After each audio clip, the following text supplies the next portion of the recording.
Time's up, Admiral. Here it comes.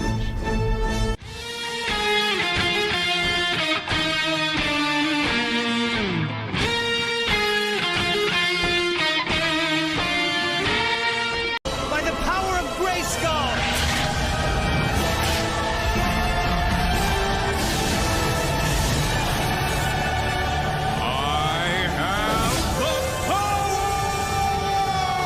I am dumping unlimited power into you. That's what All Shooty wanted to do was be inside me. It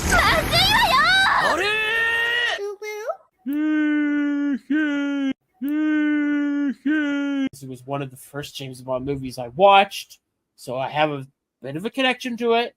And That's Dermot's excuse. I don't fuck. It was their first date, Adam. Shut up. I will stop bringing it up.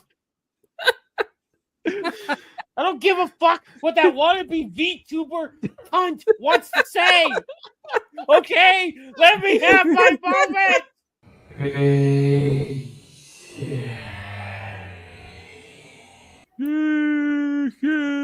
Dude, that's like a test of strength. That's not gay. That's like I'm gonna grip you. I'm gonna grip you harder than you grip me. Imagine for a moment, if you will, being Adam's neighbor. You're sitting in your favorite easy chair. Maybe you got a cup of tea, and you're reading your favorite book, and out of nowhere, through the wall, you hear this: "Culturally appropriate my dick." We named zombies after you in that game. Yeah, Rightfully so. Yeah, I mean, they're these big fat bloaters that sun themselves, and they just lay there. Yeah. Oh, those are the things that come out of my rainbow's ass. And that is just. Oh God, those eyes, dude. Those eyes, man. Those eyes. Pretty eyes. I'm not looking at them right now. You know what? I know, but she is a total package. She is a total package. I usually think Ryan. I usually think Ryan is very cringe when he says this, but she can shit in my mouth. Whoa, Dermy! Why do you have to ruin this? What the fuck? Why Ryan says that shit. Fuck, Ryan says this shit. If Ryan jumped off a bridge, would you jump off a bridge? But you just her, yeah. Would. Here we are worshiping this beautiful woman, and you're talking about German shit eating. I mean, come on. Listen. I will drag my ball sack. No. Listen. 100 miles worth me. of Shut the fuck up. Broken glass, salt, and lemon juice just Jeremy. to smell her farts. We're not on your goddamn stream. We're on Adam's stream. We're wow, supposed to respect the man's house. You don't take shit in his goddamn fridge. I wonder what the championship belt would look like. Just like a big ass. It'd be my penis wrapped around their waist.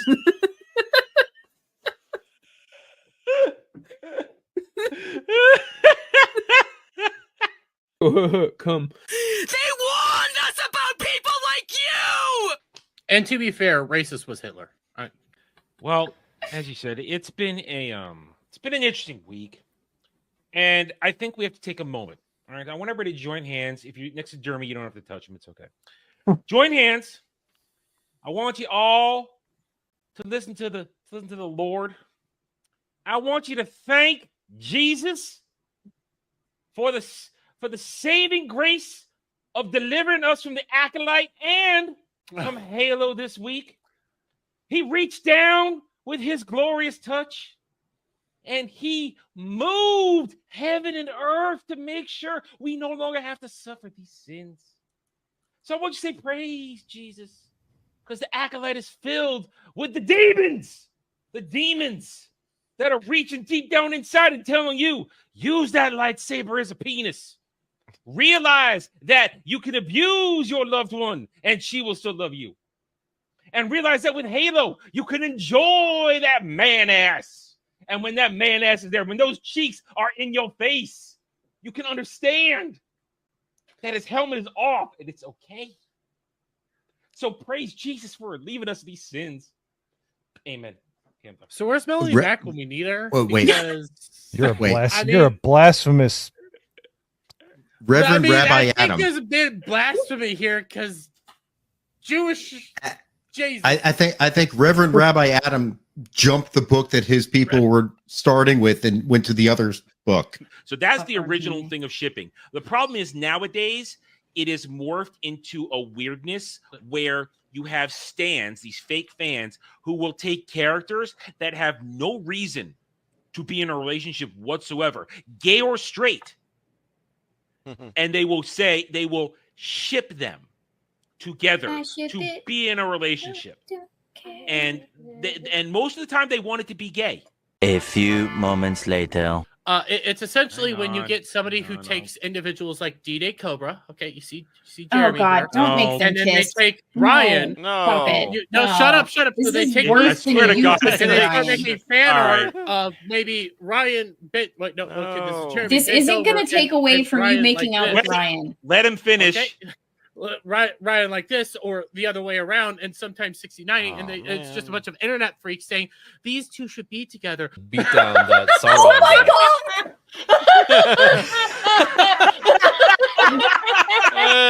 He can't control himself, Ryan. Okay. There we go. All better now.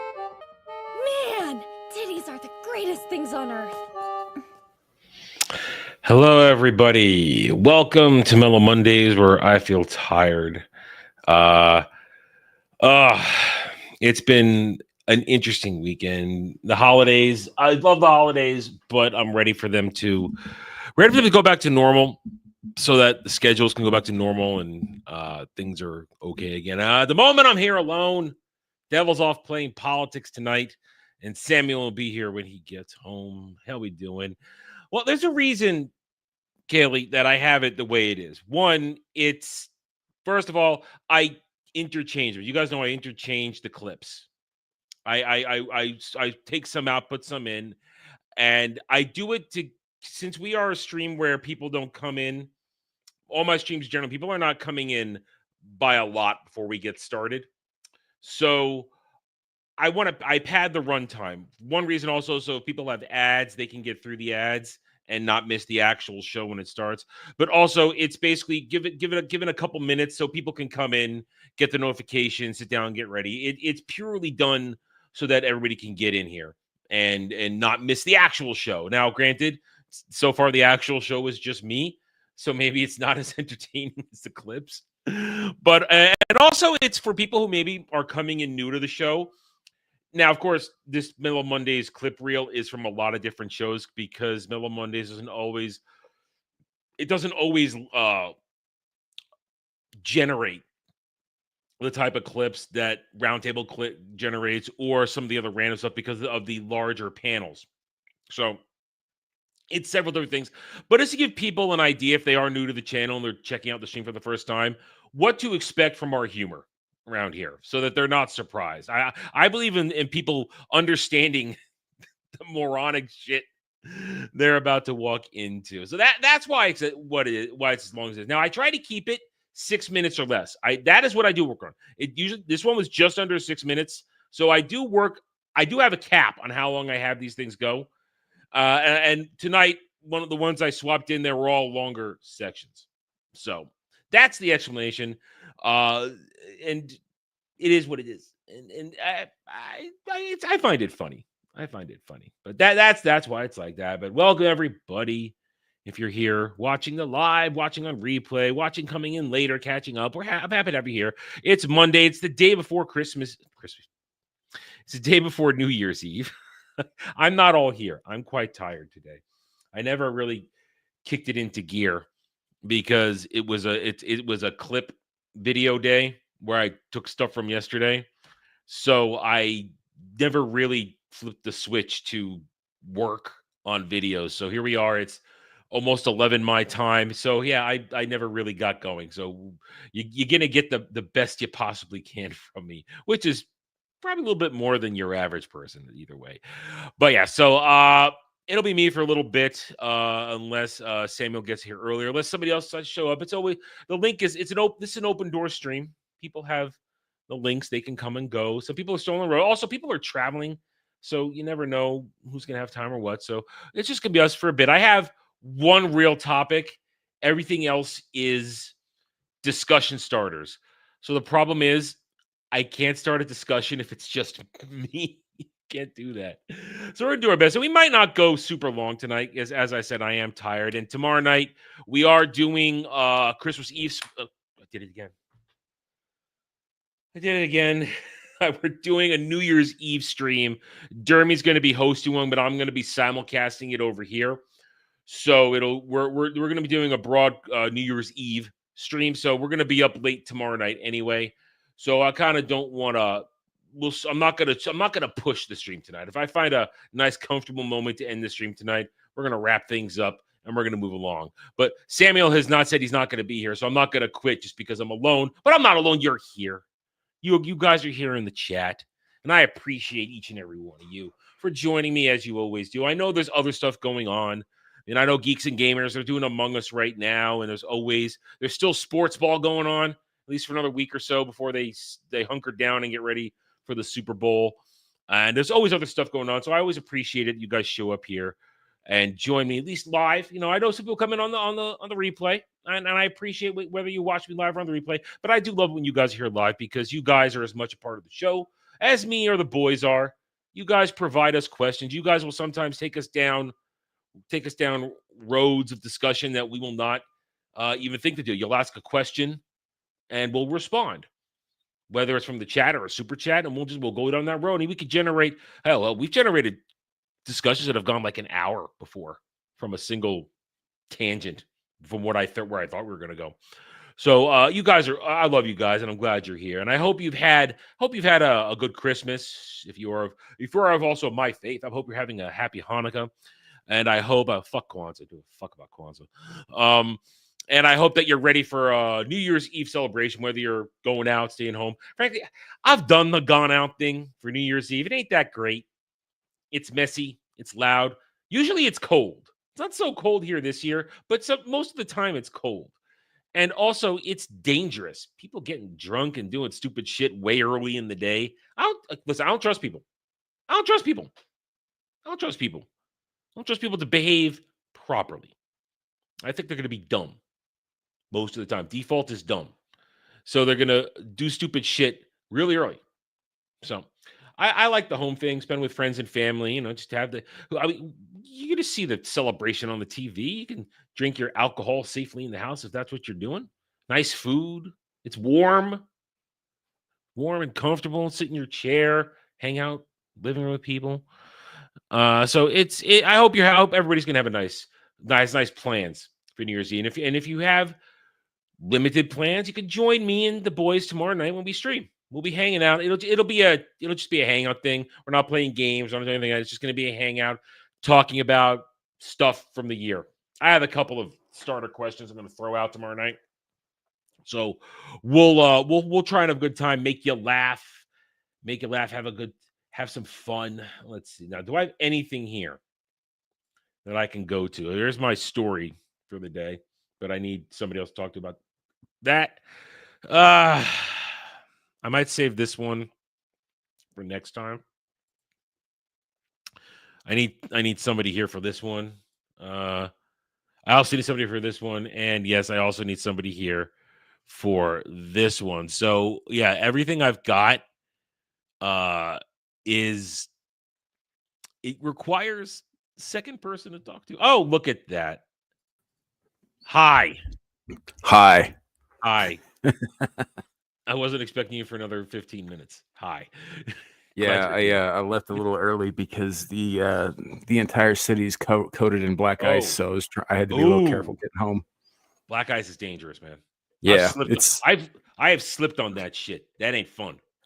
Yeah, it's not great. It's not great. Hi, Legatus. Hi, chat. How you doing? Well, I didn't die on my way home, so things are looking up. Yeah.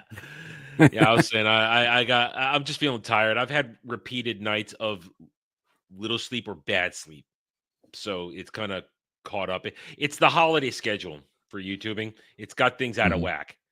So while I'm happy that I've enjoyed the holidays, I want things to go back to normal. I don't want to. Right. I like the normalcy of it all. So no, I feel you, man. Like I did my last SITV of the year on Saturday, and I was really hoping for a larger panel than I actually had. But I mean, it was still a great show. It's just it's very hard to wrangle people around this time of year because they're scattered all over the place. So yeah, people are on the road. People are doing they're at home, but they've got things they can't get out of doing. They've got engagements that they're wrapped up in. So it does change things because you certain things you need several people to do. Like now that you're here, I can actually bring up my discussion starters. So we'll start with this is what I've been sitting on for a while.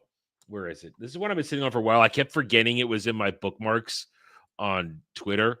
But listen, I know you can appreciate this. If you had gotten this as a kid, would you have been happy? Army of Darkness playset. I mean, my mother would not have allowed me to know that even existed when I was a kid. Oh, sally forth and take the tower. Yeah. I mean, this is obviously AI. This is made up stuff. There was no Army of Darkness when it came out. No one was going to make a toy set of Army of Darkness. Oh no! Which is so funny because you had the Predator and Alien toy lines, you had the RoboCop toy lines, the Terminator toy lines after T2 came out. I mean, there were so many properties that were putting out toy lines for little kids based on extremely rated R movies. Yep. It was a weird time. and let's be honest, when you compare Army of Darkness to the previous two Evil Dead movies, and even to especially Evil Dead 1, which kind of exists in its own little self-contained world, because Evil Dead 2 is a reboot which carries on to Army of Darkness. In Evil Dead 1, kind of. I mean, they did retcon the end of Evil Dead 2 into Army of Darkness. They retconned the beginning of that, but they still go there. 3 different studios made those movies, so there's rights issues. They had to change certain things. I mean, it was all Sam Raimi, but you're right. Yeah, but I mean, in Evil Dead 1, a girl gets raped by a tree. Yeah, and that's like aside from Ash losing his hand and adopting the chainsaw arm in 2, that's really the biggest Oh, and the fact that there were people there other than his girlfriend. Those are really the only major differences between 1 and 2, except for the fact that Ash's nuts dropped sometime between those movies because he was a chicken shit in the first one. Yes. The first one, well, back in the day when I was in college, once a month we'd do an Evil Dead-a-thon. We'd watch all 3 while drinking and playing tabletop games. And for us, how I've complained in the past how I get annoyed with Princess Bride because I went through the period where everybody watched it and everybody quoted the lines. That was our equivalent of that and Monty Python movies. We were insufferable when watching those movies because we knew them cold. We could we're playing there and we're doing other shit. Well, and lines, we'll just be quoting the lines as we're playing. And so if you were not one of us and you just happened to be hanging out watching while we were playing games, you probably hated the living hell out of us. Oh man, I know exactly what you're talking about. I was one of those guys who used to be able to quote the entirety of The Princess Bride back and forth. I could also do most of the Monty Python movies in the proper accents, which I can no longer do. By the way, my British accents are terrible now. But at the time they sounded pretty good. But I was also like the odd man out because I would quote like Hellraiser lines at people and they'd have no fucking idea what I was talking about because I was the only one who was watching those. See, I would have gotten it. But yeah, so these were our go-to so much so that there's a separate it's a 40K game. It's a Warhammer 40K game, but it's a subgenre of it called Necromunda, where you are on a world where there's a hive and it's been completely abandoned by everything. So the world is left to itself and everything's overrun by gangs. So that was our favorite pickup game to play because anybody played. All you needed were the gangs. The rules were pretty. It was dumbed down 40K rules, make it very easy, and we would play it. And we got to a point where we got bored with the preset games, so we were making up our own, and we made one that was basically called "Sally Forth and Take the Tower." We made one called. So we'd build a tower in the center of the pool table. And someone would be defending it and someone would be attacking it, or we'd have treasure at the top of it and it'd be a race to get to the treasure and stuff like that. But it was basically called Sally Forth and Take the Tower because of watching Army of Darkness so much. Right. Did you have to, when you said the title or the name of the game, right? Did you have to go like Sally? Yeah. Sally, well, we would do that. take the power. Yeah, we would do that. We would do that. It would happen. You are correct, sir. But yeah, so we worshiped these back in the day. We loved them, and of course, this playset. To go back to what I was saying, out of all those other ones, by the time you get to Army of Darkness, it's the least offensive of the Evil Dead movies, because at that point, it's all slapstick and jokes. I mean, dude, when he puts Linda's head in a vice in 2 and gets the chainsaw out, and you're just like, Jesus fucking Christ, what am I about to watch? Yeah, I love it. I love it. And then the as you said, the rapey tree in the first one. Mm-hmm. You know what's funny about that? Did you ever see Cabin in the Woods? No. Okay, so there are a bunch of different references to a bunch of movies in various genres because it's kind of one of those meta films. It's a Joss Whedon movie, including the cabin that it actually takes place in, which is, if not the original cabin from Evil Dead, it was built to look like it, right? As kind of a callback. But one of my favorite things is there's a bit where a bunch of corporate types are taking bets on what kind of monster is going to take our heroes out. And one of the things on the board is angry molesty tree. Now in the first one of the girls' names is Carol Ann. Yes. And one night we paused right before the movie started, and we turned on, because what we would do, we would go down. This was senior year, so we essentially owned the common room downstairs. Mm-hmm. No one else went down there but us, so it was just ours. We did whatever we wanted, and we had a deal. The RA, we knew she was dealing drugs, and she knew we drank out in the open. So it's basically, you don't bust us for drinking out in the open. We won't bust you for dealing cocaine out of your room. So it was kind of an understood thing. And it was a study aid, not illicit narcotics. No, it was cocaine. It was cocaine. It was straight up cocaine. Because one of the dudes who lived next door to me one time, when he was being a dick or trying to apologize for being a dick, he was sniffing it out of a empty chapstick tube in front of my door. And I was like, wow, okay, so he's just sipping coke right into a hallway in front of me while he's trying to tell me he's sorry for fucking with my dry erase board. Okay, I'm gonna end this conversation as quickly as possible because I don't want to deal with a cokehead. Great. But anyway, so we were down there and we had just watched Evil Dead 1, and we were taking the requisite break between movies. And we had on a nature channel where, and of course we had just seen the scene, Carol Ann, who I think is the girl that gets rapey treated. And we're watching this nature thing about some chick who got bit by brown recluse spiders, and the thing goes, Carol Ann, what are you doing? And we just stopped and all looked at each other and said, what? What? Yeah. It was just a strange coincidence that even in our partially drunken states, we were all a little shocked at that. Right. But yeah, so if I remember the first movie correctly, there are 5 teenagers. There's Ash, the other dude, Steve, I think his name was, and then there's 3 girls, and one of them is with Steve, and the other one is Linda, who's with Ash, and then the third girl is actually Ash's sister. I believe you're correct. Yeah, I think you're right.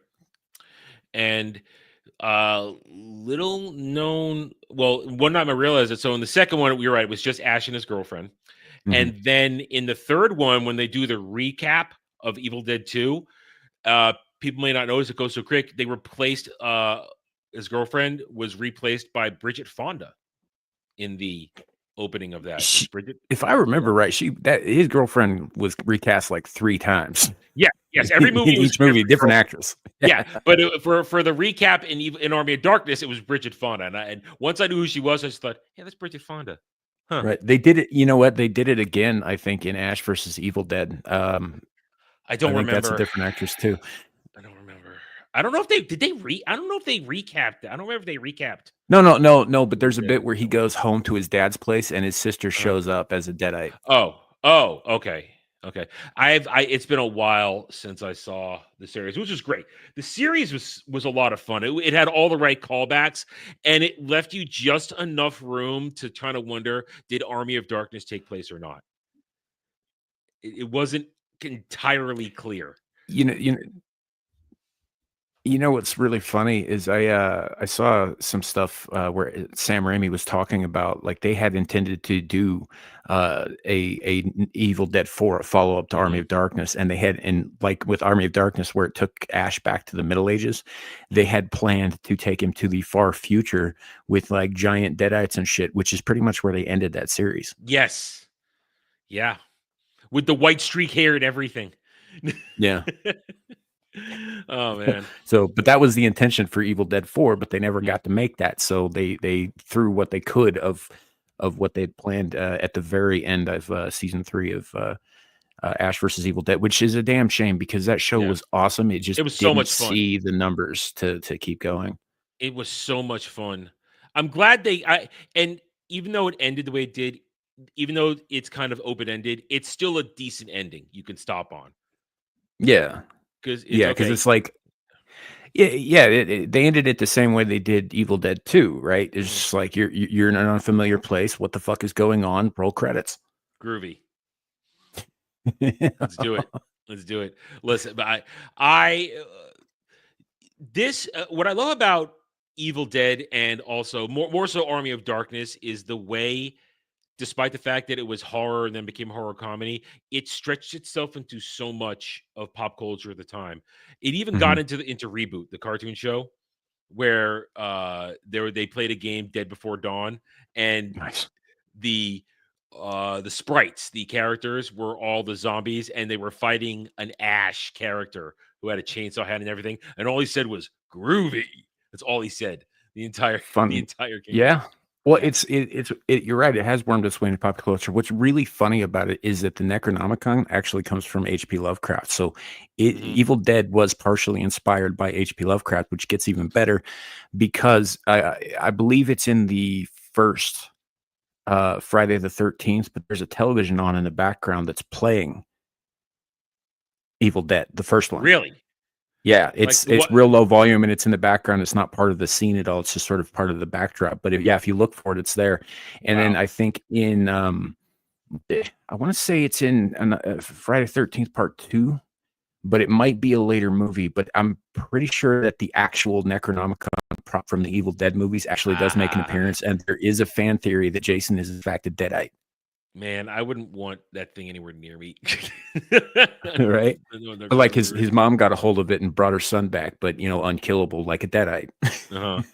I mean, there's so many phrases. Boomstick. The word boomstick, we have Army of Darkness for that. This is my boomstick. It's so good. I mean, love it. Did you play Duke Nukem 3D back in the day? I played the original what I played a lot was somebody installed I guess the free levels on the school computer and played the hell out of it. And that's about as much as I ever played. So in Duke Nukem 3D, Duke Nukem has all of these one-liners that he uses right throughout the game. And almost all of them were lifted directly Hail to the King from baby. the Evil Dead movies or John Carpenter movies like They Live. Like the I'm here to chew bubblegum and kick ass and I'm all out of bubblegum. That's from They Live. But like, this is my boomstick or Hail to the King baby or Give me some sugar baby. All of those were from most of those are from Army of Darkness, actually. Yeah. Well, there are. I mean, Army of Darkness is the meme generator. As great as Evil Dead 2 is, Army of Darkness is the one that generates all the memes. That's where all the memes come from, and that's where all the catchphrases are. I had a friend once did you play StarCraft at all when it was big back in the day? Yeah. Well, I mean, I didn't play any ranked matches or online or anything, but yeah, I played the game. I played through the story. I mean, we played it because we were in a dorm. We could play on LAN with each other, so we're all playing it. But I had a friend who, during that or a couple years before when we first started doing it, he took all the sound bites from Army of Darkness and basically put them in for the characters on StarCraft and stuff like that. So Can you imagine a firebat going, "Give me some sugar, baby"? Well, it's not so much that it was like it's just like people shouting, "Ah, we're running!" Like the terrified. It was just a cavalcade of Army of Darkness random one-liners coming out while you're playing StarCraft on his computer, and Oh, that's after a pretty while, funny. it was maddening if you're in the same room I bet. because the thing, even though we're on the same floor, him and another guy shared what was supposed to be a 3-man room, but they were the only 2 in there. And then the other dude was living with his girlfriend who was an RA in another building. So he essentially had the whole room to himself. So when we would play games, I'd use the other guy's computer. And so I'm in the same room and he's busy, and it would get maddening listening to that. But yeah, so that's how obsessive we were back in the day with this stuff. And I'm surprised that you were into those movies. Given, I mean, I get where it kind of leans more into the comedy rather than the horror later on, but like you're not really a horror guy. I'm really kind of surprised that you were that into those movies. Well, it just because they're fun, and also Bruce Campbell is just the best. Oh yeah, he is the best, and he's fantastic, and they're just pure fun for me. Because I'm not. The thing is, the first one is more horror-ish, but the second one, when it's more fun and funny than scary, so it's just a lot of joy to mess around with it and have a good time. yeah. And But then, even when they're being goofy, like the violence is, I mean, even by it's ultra today's standards, violence. it's way great. over the top. It's like I do recommend to anybody out there, if you like this sort of thing, definitely, if you haven't already, check out Ash versus the Evil Dead. Just don't be eating while you're watching it. Because they go back to the old school. It's Sam so Raimi. bloody. It's Sam Raimi being Sam Raimi, and it's fantastic. He goes back to what makes him fun. He uses old camera tricks, the Evil Dead zooming around looking for a host and stuff like that. And I think it's all good stuff. Yeah. And I enjoyed it because that was how this is my words. When they did the Evil Dead movie show, it was right before everything went to shit. Things were still good. So Sam Raimi didn't have any shackles on him, and he made good television with that. Yeah. And he managed to make you care about every single character in there and enjoy them and have fun with them and remind us that Lucy Lawless can be hot. Oh man, she's topless in like episode 6. It's anyway. But yeah, and this was also at a time when premium networks were pretty much just giving the reins to the showrunners and to the creators and letting them do their thing. They didn't get so hands-on until later on. It was Showtime, and right? that's this was on Showtime. But like, yeah, your Showtimes, your HBOs, your Cinemaxes, and all that, when they were doing premium, what they call premium television, they would let the people who were making the shows make the fucking shows without interference. So you got some really incredible stuff in those days. So, and Ash versus Evil Dead wasn't even that long ago. I think it got canceled in like 2017. Yeah, I remember I watched season 1. I was scared to watch it because even though I wasn't scared of the woke, I was scared of things sucking, and I didn't want memories ruined. Right. So I let season 1 pile up, and I remember watching it while my mom was having her cataract surgery, getting her cataracts taken out so she wouldn't go blind. And I'm sitting there in the waiting room, one of the few times I've ever watched anything on my phone, and I'd uploaded season 1 to my phone. So I'm just sitting there watching Ash vs. Evil Dead, just distracting myself while she was in the surgery. Yeah. And I'm having a good time. It's good. Yeah. I think the thing I was worried most about was that Bruce Campbell wasn't 20 years old anymore, and there was no way he was going to be able to keep up with the stunt shit that's generally required for a project like that. Well, not only did he do it, but they really leaned into the fact that he's getting old, and they really played up the fact that like his joints don't work like they're supposed to. He's got aches and pains, and you know, he's got to get up to pee in the middle of the night. You know, he's got Woody the hand. Yeah. They did a really good job. They're just like, yeah, we know he's getting old. We know he can't keep doing this shit, and we're going to use that. Yeah. I mean, this is right after Burn Notice had ended. It hadn't been too long since Burn Notice ended, so he had just come off of doing about 6 years of Burn Notice, and it was I was jonesing for Bruce Campbell because I had been used to watching him constantly every year. And I was like, oh, great. I have Evil Dead. I hope this is good. And frankly, I like season 1, but season 2, out of all 3 seasons, I found season 2 to be the best, if I remember correctly. I'd have to agree. Yeah, I think they're all solid, but the season 2 really shined, I think. Because they're heading back to the cabin is the whole thing. It's the getting back to the cabin, and is just so gloriously well and they get into some lore stuff that they didn't really mess around with too much in the old days. There's just like, oh, it's just Kandarian demons reanimating the dead, blah blah blah. But they kind of look a little bit more into what the whole Kandarian like demon world really kind of is, and they did a good job sort of fleshing that out without explaining too much. Yeah, you know. And it was a joy, and it does suck that it only had 3 seasons, and we're never going to get anything like that again. We're not. No. Some of the fucking things that he said and did in that show, you will never see on television as long as things are the way they are right now. The opening scene with the whore in his trailer. Yep. Or when he's in the bar picking up that chick and he just takes her to the bathroom and starts fucking railing her over the sink. And then she, of course, turns into a deadite and he has to beat her brains in. But I mean, just that alone, but also Bruce Campbell is now legitimately too old to do this shit anymore. Right. And he's just doing his victory lap of being an icon. There was this really nice little touch right before they go into the bathroom where he pops a pill. Yes. I loved it when I forget the other character's name. His new sidekick, the dude with the hair. Oh yeah. I loved it when he built him the robot hand, because I kept my whole time thinking, where's his gauntlet hand? I know that we're trying to pretend Army of Darkness did or didn't happen, but you tell me the gauntlet hand isn't working anymore. And you know what I really want? I know that they switched to it being being like a Home Depot Harbor thing.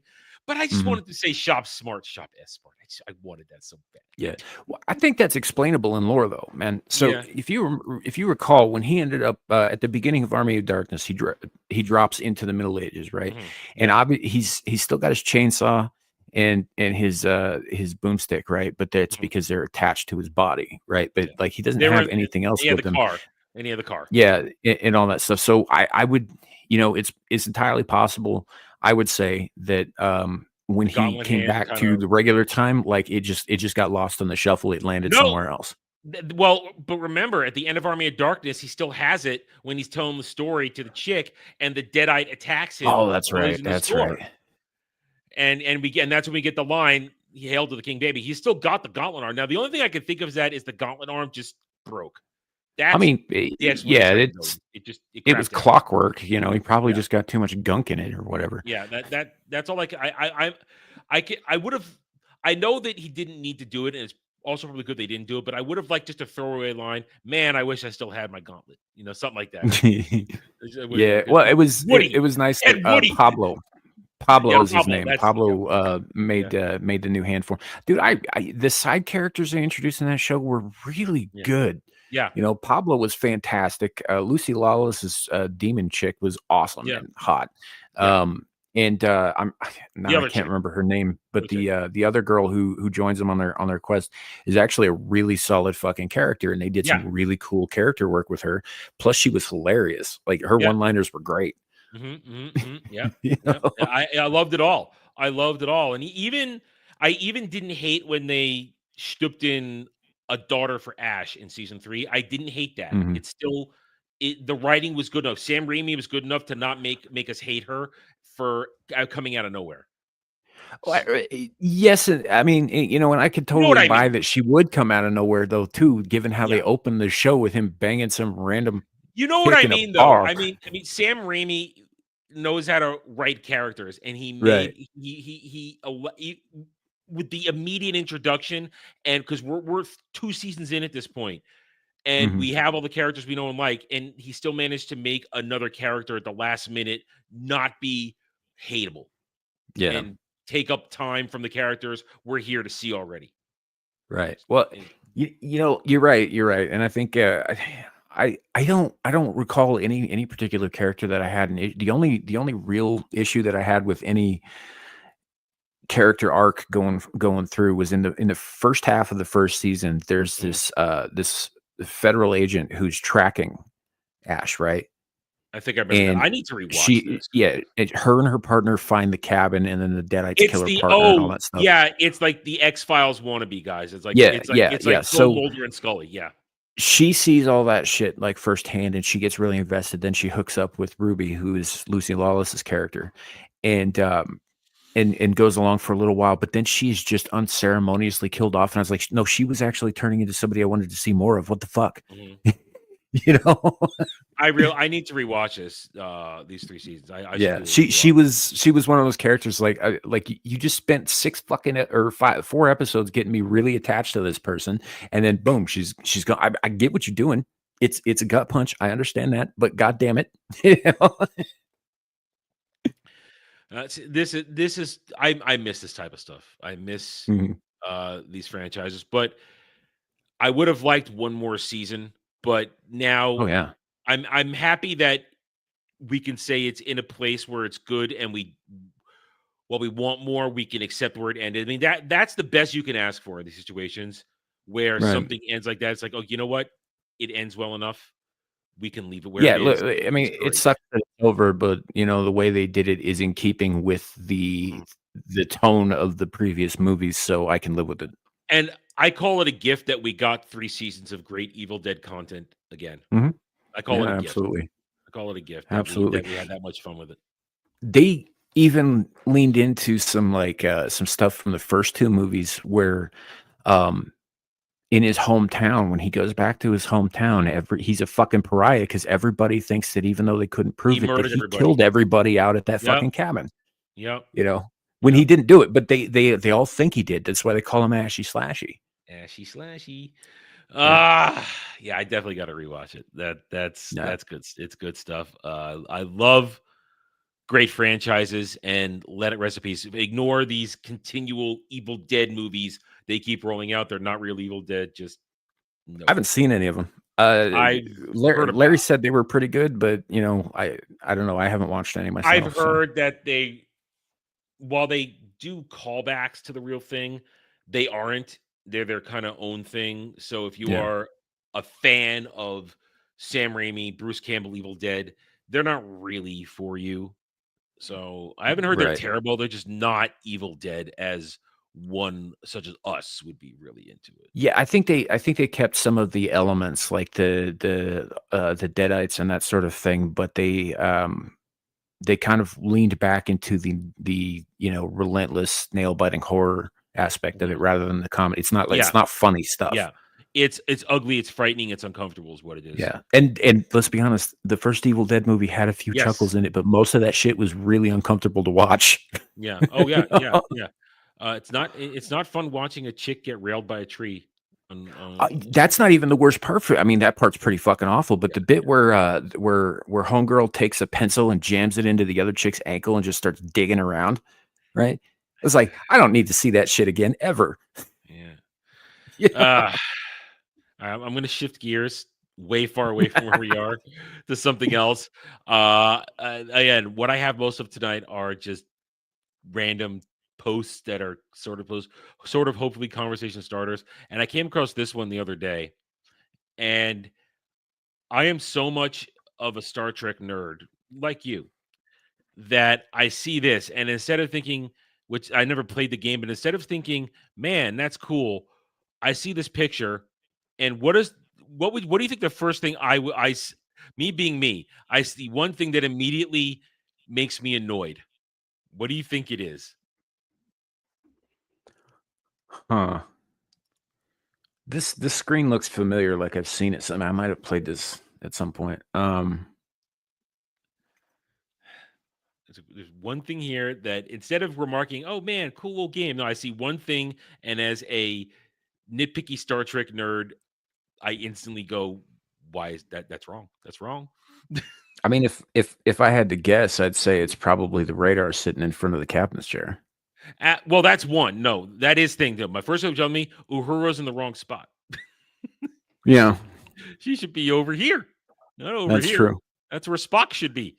Spock's over here. But I think technically she should be up behind the captain's chair. Well, yeah. I mean, either way, she should be over here in this area, not over here. So I feel I'm too nerd to see this and appreciate. Oh, it's a Star Trek game. Just enjoy it, nerd. No, Uhura's in the wrong spot. She's not right. Well, they got to get all of them in the screen, and where the camera's placed at, you can't actually see where she would be stationed, or Spock for that matter. Spock shouldn't be on that side either. Yeah, he should be. They should both be behind him. And there's that, and this is too much going on right here. That's not original NCC 1701 design. I don't know. And these things should be behind too. I'm terrible. It's a video game, and I'm nitpicking. Well, those are that's essentially your HUD, right? Yeah, I know. I know, and I'm annoyed because it's not right. Yeah, but you still have to see that shit. Like if you're doing this, like it's telling you got problems in your writing a cell there, for example. I know. I see it. There's hull breaches on decks like 12 through 15. I see it, but still, I don't like it. I'm annoyed because I'm thinking it's not right. Yeah, that Warbird is kicking the shit out of the Enterprise. I think it's your. I do believe. Go ahead. Huh? I do believe that's a Romulan Warbird from the original series. Yeah, that's definitely Romulan. Yeah, you can tell by the giant fucking bird that's painted on it. Also, the shape itself. That's not what that's not a Klingon design. But you're the only person who could appreciate me being angry over that. You're the only person right now. Devil might be able to, but I know you can appreciate. It's like, God damn it, he's just. I can appreciate it. I don't. It doesn't bother me like it bothers you, but I can appreciate it. You accept me being annoyed, and it's like, okay, yeah, you accept it. I had to point it out on it because I knew you would say yes. Okay, I get it. You may be going too far, but I get it. No. All right, you know what's funny is 2 years ago, I did an end of the year stream on my channel. And I made the mistake of drinking, right? Oh, and I was on there drinking with Caucasian Sasquatch, and we had the Hijabi Gamer was there with us, and a bunch of other people whose names are escaping me. I think Maester Chow was there. I think Lawrence Knight was there. And we got into an argument about whether or not Starfleet was a military organization that went on for like 90 minutes because Squatch and I were drunk. Well, it is a military organization. Starfleet to a degree, yes, and that was kind of my position on that. But he was going off on how it wasn't, and we were arguing our points in a way that we thought was logical. But having watched the stream back, like, no, we were just drunk, and it was just kind of funny because it got one of the topics that got brought up at that time was like, what's your favorite ship or class of ship from the Star Trek universe, kind of thing, which is a conversation nerds have everywhere, once in a while, which is how I found out that Kat, the Hijabi Gamer, her favorite is the Romulan D'Deridex class Warbird. Which one is that? It's the one that looks like the big bird shape with it's from TNG, the first time the Romulans show back up. Okay, all right. Green one. Okay, yeah, which is the standard then. Okay, yeah. Yeah, it becomes a standard for a while until they slim the design down closer to Nemesis with a different Warbird class. But yeah, that was like the standard through the Next Generation and part of Deep Space Nine and all that shit. But yeah, that was her favorite class of ship in the series, and I was just like, I would not have guessed that about you. Yeah, I don't trust anything that has a point singularity as his power. That's kind of my problem, because that same I'm sorry, that same technology was used on the Event Horizon, and they went to hell. I don't trust something that's that dangerous as that's powering your ship, your power source. They call it a contained black hole that's in the middle of your ship. That's what they say. There's no such thing as a contained black hole. I'm sorry, it doesn't exist. It can't exist. Yeah. I mean, I've made use of the abilities. There's an item in my personal series. I won't talk about it right now because I'll be spoiling shit. But one of its abilities is to control gravity, and of course, if you get strong enough with it, create point singularities. But creates it and it goes away. It's not something that whoever has that power, you don't leave it open. Whenever I've used it, the guy used it for like literally a split second to just do something with it. It's like getting attacked from two sides. I think I wrote a scene once where he's got two powerful enemies come out and he just goes like this, boop, and he just sucks them both in. There's a boom, they're gone. And that's it. Yeah. You don't mess with that shit. You don't. But That's why I don't. that's still you're still operating from the assumption that shit can be shut down. Well, this artifact was used to create the universe, so we're talking very, very powerful. This a source of part of creation, so it has the power to stop it and shut it down. But it's not something that should be used. That's one of the things that I will make clear with those particular artifacts when they're introduced is as powerful as they are, the reason those who wield them don't use them constantly is because when you do it, you damage the universe.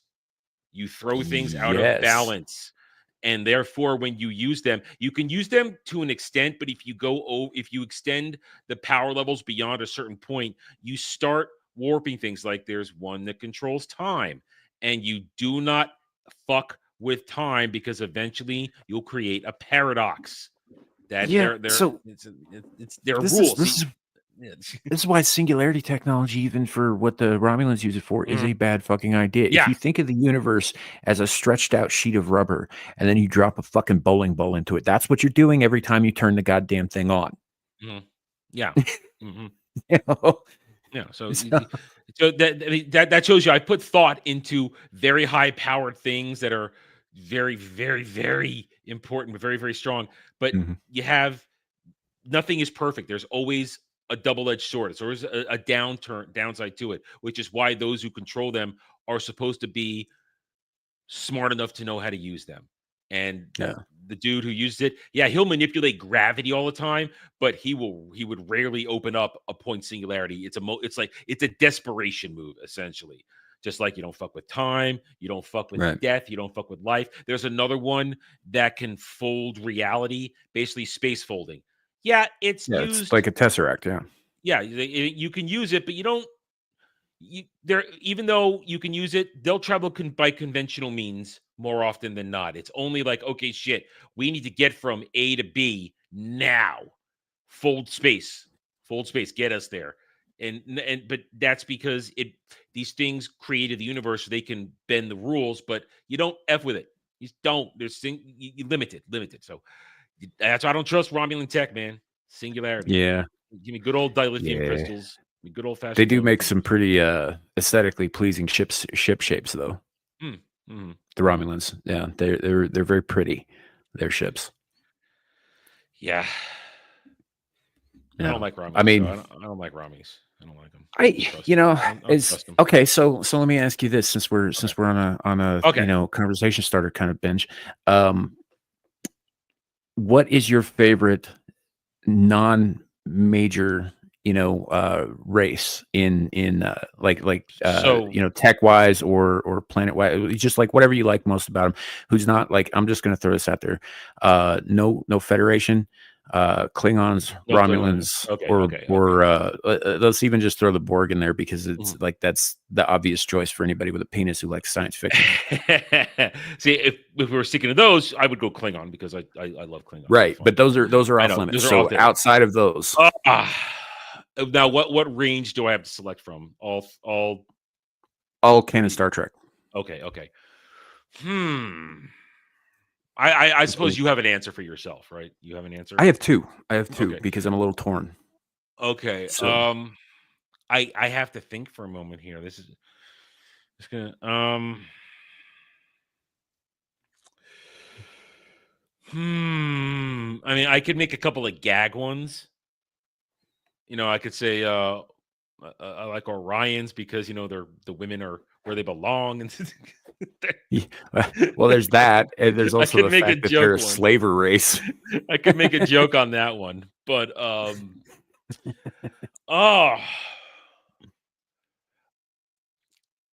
I wouldn't say Vulcan because I like my emotions. I wouldn't say that. I like my emotions, and Vulcans kind of got wrapped into the Federation. And I would kind of so like when we're considering the Federation, let's consider the founding four races, right? We got the Terrans, we got the Vulcans, the I want to say that it wasn't the Bolians, was it? No, it wasn't the Bolians. No. It was the short little fat Ugnaught looking dudes. I forget what they're called.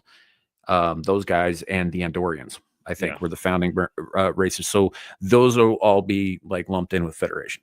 Yeah. All right, why don't you give me one of yours? Because I need to turn the wheels here for a second. The Breen. The Breen, that's a good choice. The Breen have some really cool looking stuff. They're a mysterious race that up until non-canon Trek decided to give them fucking faces. Nobody outside of their race had any idea what they looked like. They were highly militaristic. They came from a world that was even colder than Andoria. They have these really cool asymmetrical designs for their ships. They have these awesome fucking helmets. You know, the fact that they use disruptor technology, but it's not like Romulan and Klingon disruptor technology, which are very, very similar because of the trade agreements they had. It's very much their own disruptor technology, and they're terrifying warriors. Like even the Klingons don't like fighting the Breen because the Breen just slaughter people. That was a problem during the Dominion War when the Breen joined the Dominion, because like, oh shit, that's not making good things. All right, I guess, you know, thinking quickly here. Now it's purely based on the people and the culture.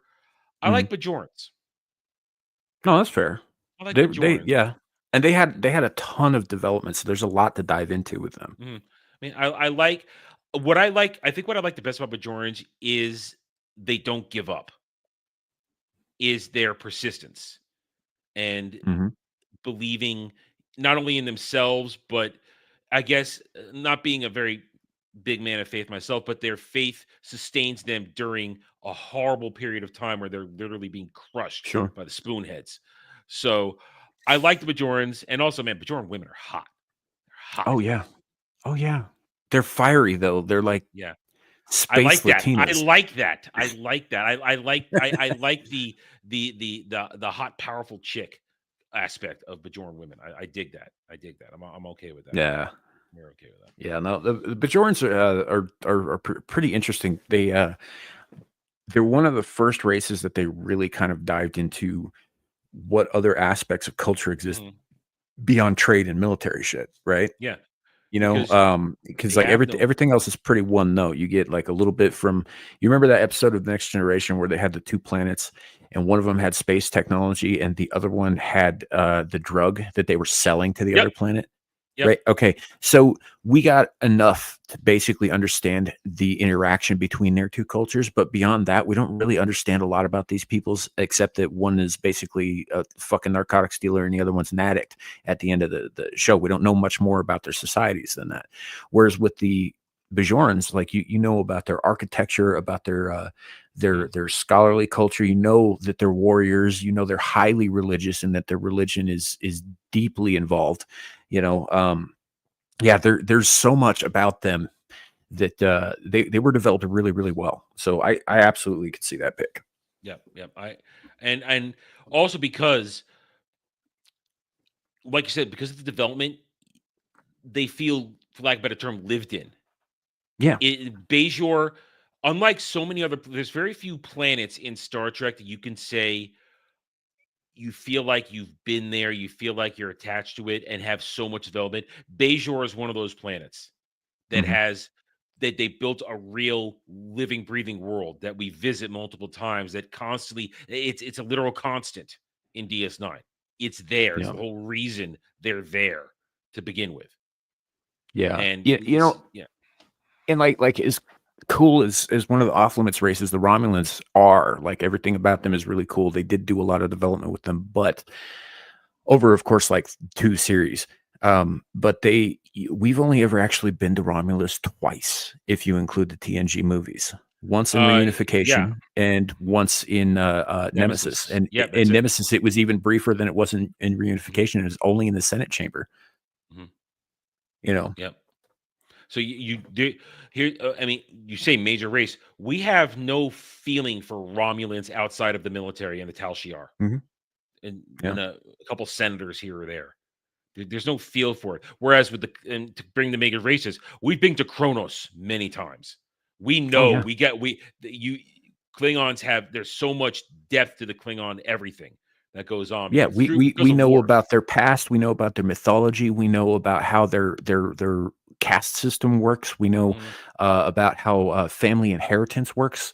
You know, like we know about the Klingons. Like what they're very Kronos is very lived in. The Klingon Empire is very like familiar, right? But if we were to go spend any amount of time on Romulus, you know, outside of the fact that their Senate is very reminiscent of Rome in its heyday. That's it. You know, that's all we really know about them. That and how some of the younger Romulans during reunification were really pushing for, you know, finding out more about their Vulcan cousins. You know, beyond that, you don't know too much about their culture or their history, except that once they were Vulcans and now they're not. Yeah, we don't know anything about the planet Romulus, much of anything. We get told things by characters here sometimes. We don't know anything. So it's interesting that we could say Romulans is one of the major races, but we know so little. We know more about Cardassia than we know about Romulus. Indeed. And most of the really good shit about Cardassia didn't come out until Damar started working against the Dominion. Yeah, you know, final before season. that they were just oppressors. Yeah, final season you get that. So I find this is such an interesting thought that we know so much of all these famous things in Star Trek, but they only go so far in certain areas. Yeah, and you never really think about that. I never really thought about it like that. So. Yeah, there's only they only developed a handful of non-Federation races very, very well over however long it's been. The Vulcans, obviously, but mostly they did through the original series. And then you've got the Cardassians, but that was kind of a lot of that happened towards the end of that story and not so much before that, except for obviously there was some personal stuff involving Elam Garrick and, his father and the Obsidian Order and all of that. You got tons of stuff about, there were 7 fucking seasons of detailing life on Bajor. So we know lots and lots of shit about Bajor. And during that same period of time, we learned a fuckload about Ferenginar. Right? Oh yeah. And how it worked out. Yeah, I mean, and it made you not hate the Ferengi so much.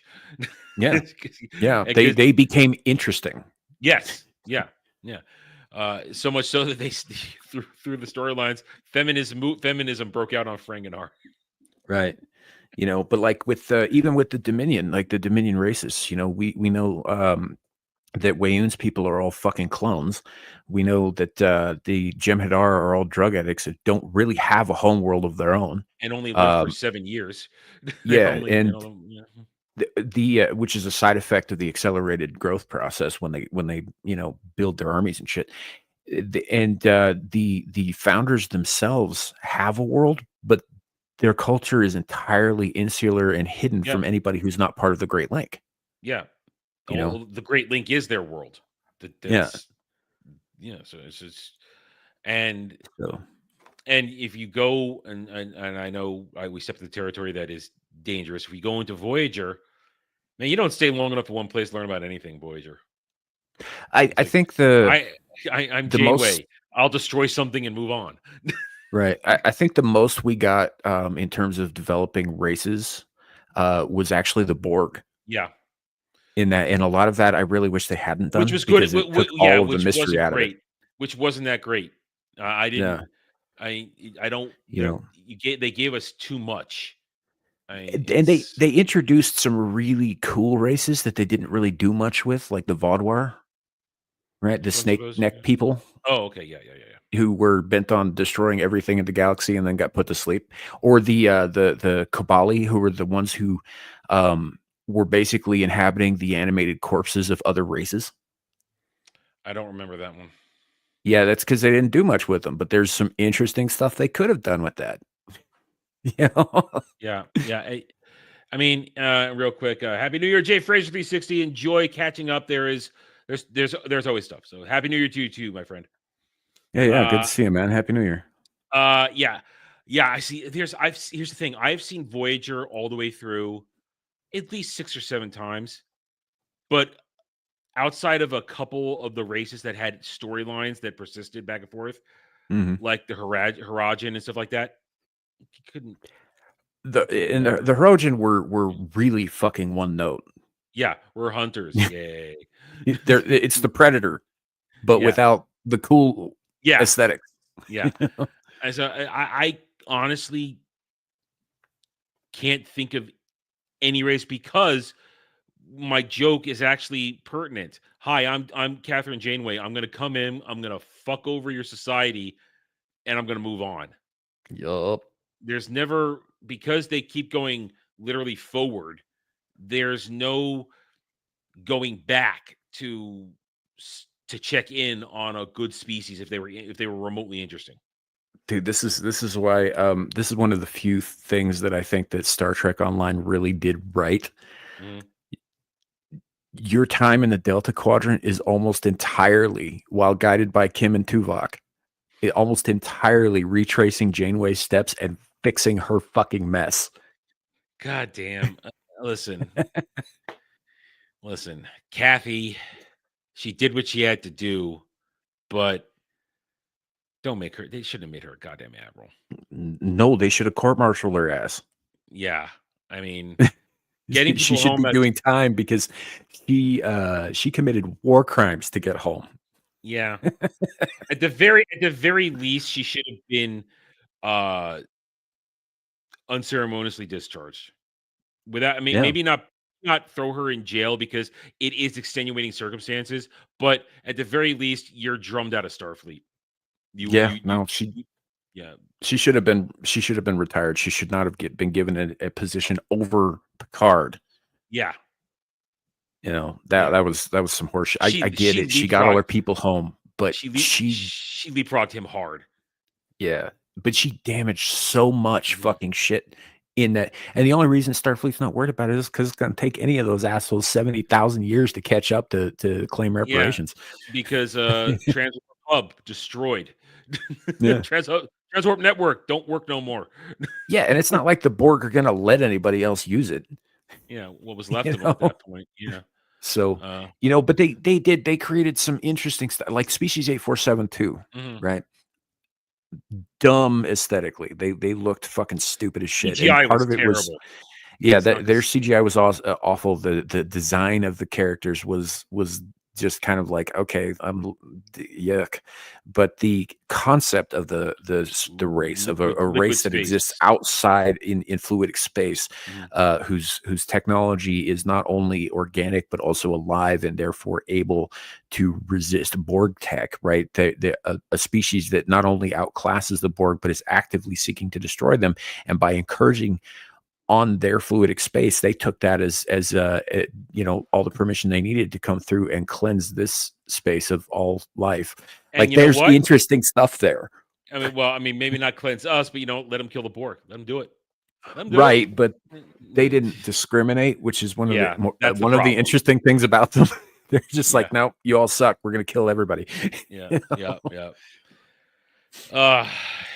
But it's still with all its faults. At least, I mean, Voyager is still real Star Trek with all its faults, and barely, but it is Star Trek, and what I do like, I like having it there to compare and contrast with TNG and DS9, and how both Picard and Sisko, even though Sisko rarely runs to the edge of the rules, sometimes they still conform. They not conform. They still maintain the proper leadership and spirit of Starfleet and the Federation.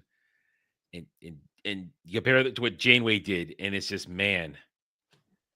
That's why I said Prime Directive you speak of. And it's just, I come back. That's why I said she should not have been promoted.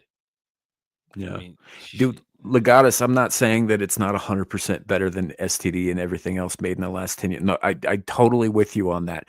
But of canon Star Trek, of what we consider Star Trek, it is my absolute bottom tier, least favorite. I like Enterprise leaps and bounds over Voyager. And I know that's not like Enterprise leaps and bounds better. Yeah, and I know that that's not like something that everybody's going to agree with me on. I just happen to like Enterprise quite a bit, but I also have some nostalgia there too because I watched that with my mother. You know, who's also a massive Trekkie, and she loved it. And when somebody really loves something, right, and they're not rubbing in your face all the bad, writings, or we didn't really have to deal with DEI at the time, any of that stuff. And she just really loved it. It's kind of infectious, So yeah, I do have a little bit of a nostalgia blinders on for that show, but I like it better than Voyager quite a bit, and probably has to do with the fact that I did not care for Janeway's character at all. There are other great characters on that show. Don't get me wrong. Yeah, but to that point, here's the thing. Here's my problem with Voyager is like you, I don't hate it. I like, and the reason I watched it so many times because it was a period of time where I was up late at night for various reasons. And UPN, remember UPN? I do remember UPN, actually, yes. UPN would show 4 episodes in a row from like 11 p.m. to 2 a.m. So I would be awake, and it was like the only thing on that was acceptable to me. So I'd watch all 7 seasons, and then we're back to season 1. Watch it again, and we're back. I did the same thing with Frasier once, because Hallmark would air like 8 episodes a night at one point. So I would leave these things on while I was just messing around. So I saw it so many times, and having seen it so many times, I can honestly say what I don't like about Voyager is, one, I don't like what is the Voyager class ship? What is it called again? Shit, I just forgot. I had it. It's called the Voyager class because it was the first of its kind. Okay, yeah. So the Voyager class ship. Well, it had another name when I was playing Star Trek Infinite. They gave it a name. Yeah. There's an updated classification for it, but the original design that they used in the show Voyager is the Voyager class, because it was the first off the assembly line of that design. I'll make my point. Say, Nick, was X-Files still on when Voyager came? So, yes, because Voyager started. I remember when it started. It started in '94, and X-Files had been on for, I think, 2 years by that point, and they went for 9 the first time around, and then they added the 2 more seasons on here. And Voyager, of course, went 7, so they were running concurrently with each other, or parallel to each other. So Intrepid class. Thank you, Legatus. That's what it is. Thank you, Legatus. Yeah, he's also right. I really do like the decontamination dude. If you were in a locked, sealed room with Linda Park or Jolene Blaylock, and the only way out was to grease them up, are you telling me you wouldn't do the same? I'm doing other things. Listen,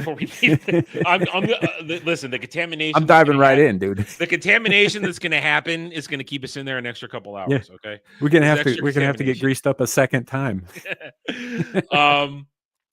But yeah, so I'm not a fan of the Intrepid class. I'm not. No, I don't like that design. It always seemed a little like front heavy to me, And I don't like the way the nacelles move. Yeah. I don't like it. I get what they were doing with that, because wasn't that the first one that was able to like enter an atmosphere and take off again? Yes. Yeah. Because they did. So I understand why they did it. I think it did in season 5 for the first time. Yeah, but I think that was something they mentioned in the beginning when they were talking about, like, oh yeah, it's a brand new ship, it's got all these new specs, and it could do all this cool stuff. But I don't think you see it actually do that till later. But it was, I think, the first Federation cruiser that could actually enter a planet's atmosphere and leave again and break the gravity well a second time. Yeah, but I just don't like the Intrepid class. I just don't, because for the brief time we were playing Star Trek Infinite, it is woefully underpowered compared to an Excelsior class, compared to, of course, a Galaxy class, which is huge. Well, hilariously, they in the show they send it into battle against the Maquis, but it's not a battleship. It's a fucking explorer. It's not meant for that. Exactly. I would get when I got Voyager, because there was a mod to unlock Voyager, one of the few good mods in that game. I sent it on exploratory stuff. It wasn't. I like normally when I was playing Infinite, once I had the Enterprise D or E. Most of the time you have D, because to get E you have to get a lot of shit unlocked to get E. Either the D is out there scanning stuff, exploring stuff, because I wanted my top ship out there that could handle anything. But when I would unlock Voyager, I'd send it out to explore. But when shit would go down, I would bring the Enterprise back for combat, because the Enterprise, either the D or the E, which is a freaking beast in that game. They could handle combat. They could hold systems all by themselves against smaller fleets. Right. Well, the Galaxy class was designed to do multiple functions. That's what I'm saying, though. Yeah. What I'm saying is that the Enterprise could do that. When shit was going down, I kept Voyager out exploring. I did not bring her home for combat. She was out there scanning, first contact, all kinds of shit. I kept her out doing that shit. So I don't like the Intrepid class. It feels extra. So because I had other ships I could use for exploring. I didn't need Voyager. What next thing? Go ahead. You were saying something. Go ahead. Oh, I was just gonna throw out the other race that I really liked. Oh, that okay. wasn't one of the main Before ones. we get too far away from that again. Okay, yeah. The Tholians. Mm. The Tholians are not only non-humanoid, but they're silicates. Yep. And they have an entirely different way of looking things. They don't see things the same way that organics do. They have some really fucking cool battle technology. The Tholian web, very cool stuff. Yeah. And they just have this whole like, I don't give a fuck, you're meat. We do not answer to meat kind of attitude. I like that about them. And I like the fact that we don't really know that much about them because they keep to themselves until they don't. And then everybody, run for fucking cover. You know what was a shame before we get too far over the channel, before we go back to Voyager, they should have done more with the Gorn. Well, yes and no. I mean, the Gorn, along with the Orions, were basically folded into the Klingon Empire at a certain point. They're basically vassal races now. Oh, really? I didn't know that. Yeah. Okay. I didn't know that. All right, never mind. But all right, so back to Voyager. So I don't like the Intrepid class ship. Personal taste, I don't like it. And then next thing, of course, you go to the crew, the cast, with the exception of like 2, maybe 3 people. I don't click with any of those characters. I just don't. In fact, more often than not, I'm annoyed. Unlike both TNG and DS9 and OT or original series, you're pretty much into every single member of the crew. With Voyager, I can say we love the Doctor because he has the most fascinating development of a character in the entire series. I think he has one of. I like Tuvok because he's a balancing force, and I appreciate his existence. After that, we 7 of 9. There are 2 obvious reasons. Look. There's that. Yes, that is true. I actually just watched a brief interview with Jerry Ryan on like Conan O'Brien or some shit where they were talking about how the cat suit was supposed to be regenerating her human skin, but she's like, but then it starts changing colors, and then in one season it's 2-tone. That's clearly a fashion choice. But so I get it. Her assets were buoyant, glorious. In all seriousness, though. Seven's a good character. Art. Seven's a great character. Yeah. But I do regret, because we will always say we will make the exception that Picard season 3 can fit in nicely. She should have been called Annika. Having her being called should be Annika, not 7. To complete her return to humanity, call her Annika. I'd agree. Because when she was in Unimatrix Zero, she says, "Call me Annika." During the Unimatrix Zero's set part story. Yeah, and that wasn't a pithy one-liner. That was her claiming her individuality back from the collective. It was a huge moment. So that one of the things I will say that when we did Picard's seasons 3 and Nick, listen, they screwed her over we don't count the first 2 seasons. They didn't happen, and we allow season 3 to exist because Terry Matalas did the best he could. You can even watch it. I like season 3. We loved it. That's how Sammy and I met, going over doing season 3 together, watching this stuff a couple years ago. And you can watch my reviews. I mean, I don't know how new to the channel you are, Nick, but you can go back. I reviewed the whole season. It's one of the few times on this channel where I was happy reviewing something. So watch me be happy. Yeah, it was really really nice to see, and yeah, there were some things that they fucked up, and there were some things that they couldn't fix. Yeah. But overall, the season I Yeah. think did it very well. The only problem, there were some issues with Seven's character, but I think most of the major stuff was in 1 and 2, and Metellus decided to more or less ignore all that Ignore shit. it, and that's why she was salvaged the best she could. But he could have gone one step further and said Annika. That is my biggest complaint. Annika, she wanted her humanity back. She shouldn't have been called Seven anymore. But either way, but in all seriousness, her Jerry Ryan's fantastic body aside, Seven, voice just cracked like a 17-year-old nerd. Hey, I was a 17-year-old nerd at the time. Okay, but you're not now. Yeah, I am in certain places. Okay,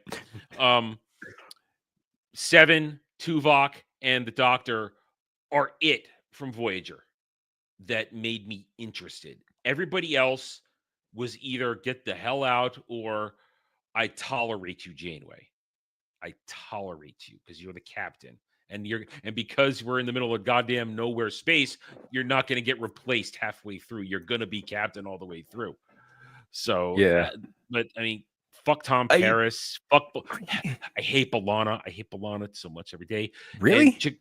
I despise B'Elanna. I just don't like her. Never have. Never have. All right. Bitch.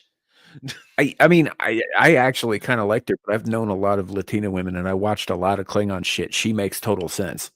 I'm not sure she doesn't make sense. I just don't like her. I don't like her. and Chakotay may as well not be there. No, Chakotay's boring. He's basically set dressing. Yeah, he's what you do, man. No shade on Robert Beltran. I'm sure he did. No, we're not talking about Robert Beltran. We're just talking about that was Chakotay. a terrible fucking character. Did nothing. Did Chakotay have a storyline ever? No. I think he dated Seven for a minute. And because she had the hots for him, and it wasn't until like the final episode. Yeah, it's like and that was it. She had her holodeck fantasy with it.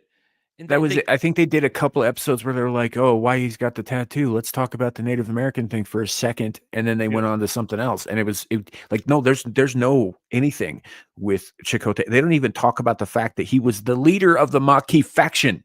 Yeah, that they were chasing. Yeah.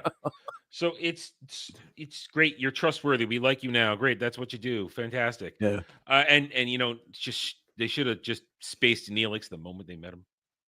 I think Neelix had some promise, but he was too wrapped up in Kess's bullshit, and Kess should not have happened. No, don't create a race that at 3 years old is an adult. Just don't do it. It's just I'm sorry, that character sucks so much. I mean, I don't even care so much about the Ocampa, but Kess specifically sucks. I do not like that character.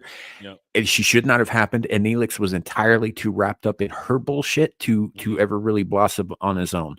Even like down the road after she's fucking, she has to be dead, right? Because it's way past 9 years. 7. Well, she evolved and then she came back in time. And that was a huge like, I'm gonna kill everybody because I'm now an angry feminist kind of bullshit thing. And it was the dumbest fucking thing. Kess should not have happened. That should not have. Jennifer, what's her name, the woman who played her, again, I don't have a problem with the actors.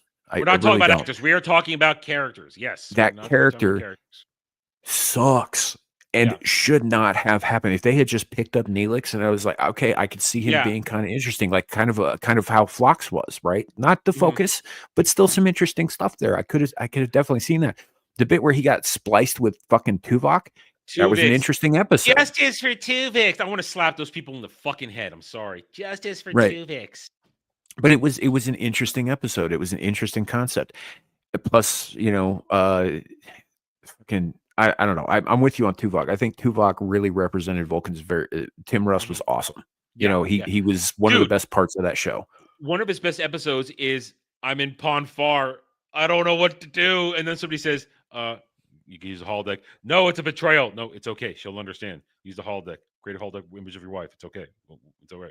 just do it. Just do it. We can't have you being like this. Go fuck holographic wife. Just do it. Yeah, Jennifer Lean. Thank you, Legatus. Yeah, Kess was fucking stupid though. Kess shouldn't have happened. here's how sketchy it was.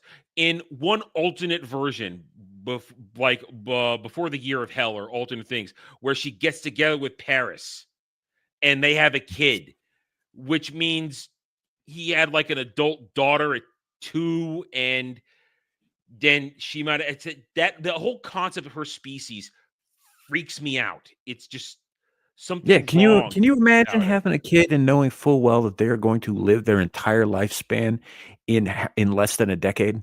Yeah. Right? That would be mortifying. Why would you ever fucking make it with one of these people? Ever? Yeah. Or at least make it out. I mean, listen. If you cover that shit up, just gonna have a little romp. Hey, that's fine, but don't procreate. I mean, dude, he made salamander babies with Janeway. You always bring that. I'm never letting that shit go, dude. That was I hate that episode. Yeah. There are certain episodes that are hated, and then of course Lagos brought it up. Goddamn Harry fucking Kim. Harry fucking Kim's like Chakotay but younger. And also he's like, they took the Geordie joke of Geordie never getting a date and just put it on him and made it worse.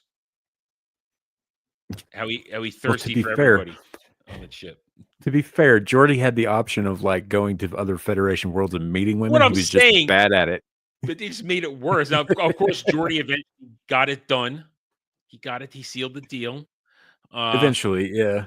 After he fell in love with a fucking holographic representation of this chick. But anyway, because here's the thing. Because when I was doing my TNG rewatch earlier this year, and in All Good Things, I'd never noticed before, but having recently watched Picard season 3, they carried over his daughter's names, so he always had his daughters. So Geordie sealed the deal eventually, got it done. No, he did. He did, and he just don't do a Barkley. Don't do a Barkley. Yeah, Barkley's shit also very interesting character, but some of his stuff was really weird. We can translate that to Voyager because listen. I love Dwight Schultz. He's great, but I didn't need Barkley beyond TNG. No, and he was in some great episodes, and he had some really cool stuff going on too. He was great, but he really didn't like need to be anywhere else. Honestly, and frankly, when he was first introduced, like they should have transferred his ass off the Enterprise because that was the place for the best and the brightest. He kept fucking putting shit off. He was procrastinating. He was sleeping in all the damn time. He was, he never had any will to excel in any way until Geordie fucking lit a fire under his ass for the 18th time. Like they should have transferred his ass out of there. He made cleanup work on the holodeck too much. Come on now. Yeah, but I mean, he steps up later, but it should never have gotten to that point because he should have already been one of the best, even to be posted there in the first place. I gotta wonder how he got posted on the Enterprise in the first place. I don't think they ever cover that. Because I mean, both Picard and Riker go through duty rosters or go through the application. People who are trying to get on the Enterprise, they have to approve. I mean, Barkley's scores must have been through the roof for him to get on there. I imagine probably they were while he was at the Academy. Yeah. And I don't think the Enterprise was his first posting because he was too old for that. He was also a JG already at that point. Yeah. So, but I think that once he got out there, he just got intimidated by the amount of fucking work or whatever and crawled into his little shell, obviously, that he was in. But by the time, like, how in the hell do you go from like some obscure outpost or like even a Miranda class Science or whatever ship. the fuck he was on, getting how the hell do you get transferred to the Enterprise unless that captain's just looking to fucking get rid of you and lied about you to the other captains? That would have been a great thing to have added on. Somebody said, how did you get on here? Well, his captain said this, and Riker could have just gone, well, he was full of shit. Yeah, that would have been great. That would have been great. And you know what would have been a great story then? And listen, we're not shitting on Barkley's development. It is a good thing because it's teaching. It's also a Geordie story at the same time where it's he didn't have anywhere to go but up. Yeah, well, thing is, Geordi, it's a Geordi story because it's Geordi learning how to be a commander, how to deal with his team and deal with somebody who's maybe not doing the best work possible. So it's only that. It's also part of a Geordi thing. But I think now this is complete 2020 hindsight. That would have been an amusing joke, but then it would have been also a great added part of that if they had said, "Oh, listen, we need to stop this now. We can't be the ones to push him onto another ship. We have to turn him into a Starfleet officer." And now they did eventually make that choice, but that little extra line, I think, would have made it even better. Would have given a little more lore to how Barclay gets on the Enterprise, the flagship of the Federation. Right, and I get why Picard would give Geordi the order to just deal with it himself rather than push it off onto somebody else. I understand why he'd do that because he wants Geordi to be ready for a command to be able to handle things like this, because things like this come up in your careers and all that stuff. But it shouldn't have fucking happened in the first place on the Enterprise. In the same way that Kess shouldn't have happened in existence. Yeah. But then we did get the joke where Picard says broccoli. Yeah. Also broccoli. Yeah, but getting back to the Voyager characters, man. Yeah. So I liked Tom Paris. I thought Tom Paris was a fun character. He wasn't like the most standout character of everybody on the show, but he certainly was leaps and bounds above people like Chakotay, people like Harry Kim. Well, he had stories. He had actual stories. I'm skipping over the salamander shit right now because that was the dumbest fucking thing I've ever seen in Star Trek. outside of modern Trek, but he had interesting stuff. Plus his beginning, like they pulled his ass out of fucking jail because he was the best pilot to go after the Maquis. He wasn't even like involved with what was going on. Like he had a pretty cool backstory, and he does have some pretty decent character growth. I liked B'Elanna Torres because I think she also has some good character growth, and there's some really interesting ethical questions that come up with her kid later. Well, that is her best episode. That's her best episode. Yeah, it's really good, and I like that. Tuvok, I wasn't, I was a kid when this came out, right? And Tuvok came up, and I was just like, huh, and I was just like, I don't know this guy. This guy's not Spock. Like, why is he there? This guy's not Spock. I was so fucking pleasantly surprised and floored by Tim Russ's performance. Right, the dude just nailed everything he did. He was so goddamn good. Of all the Voyager episodes, one of my personal favorites is, and I forget what the name of it is, but it's the one where oh goddamn, I'm just bad with names tonight. The guy who voices Chucky. I know you're talking about because played Grima Wormtongue. Yeah, he was the Betazoid. Yeah, he was not just a Betazoid, but he was a Betazoid serial. He used his Betazoid powers to make serial killing more sporting for himself, and then Tuvok fucking mind melds with him and trades like his parts of themselves. That was such a fucking intense episode, man. That was like of television, period. Let alone Star Trek. He was so good in that because he's sitting there, he's trying to fight. He's like trying to understand this dude. He's like, why would you do all of this stuff? But the guy is obviously a more powerful telepath because the Betazoids have more developed telepathic abilities than the Vulcans do. Vulcans are actually very limited in their telepathy. And he's nearly overpowered in his own mind by this alien presence that wants nothing more to do than cut up his shipmates into little pieces, and he starts feeling like that and so it was such a good performance. Now I'm trying to remember at one point later on when the ship was overtaken, they had to let him loose to help out, didn't they? If I'm remembering correctly, because they had him in the brig and they had to let him out. It's like, okay, we actually need you. We're gonna use you. But that was like your side characters, your day players tended to be more interesting than half of the main fucking cast on that show. That's the thing. Sometimes Star Trek will bring in great character actors who have a way more experience in genre than their main cast sometimes. And they're gonna be better in the show than they are. And I think that it plagued that show in particular, though. Yeah. Like goddamn, names are just bad today. Well, here's the thing. While you try to grasp with them, my next example when they needed to rely on better things from Star Trek to prop it up, when they had to bring in Q to prop up some stuff, the whole Continuum Civil War, the Q wants to make a baby, and then when the kid comes back, Q Jr. comes around. Those things are held up because one, Q stuff is always fascinating. Let's be honest. Continuum stuff is always fascinating. But Q does have a great line when he shows up and corrects everything that Q Jr. has been doing. He says, there are certain things we've been told you over and over again. Don't do not provoke the Borg. So it's just that's just the Lancey. That's just a Lancey chewing scene. But Voyager required a lot of things sometimes from Trek that was better to come in and give it a boost.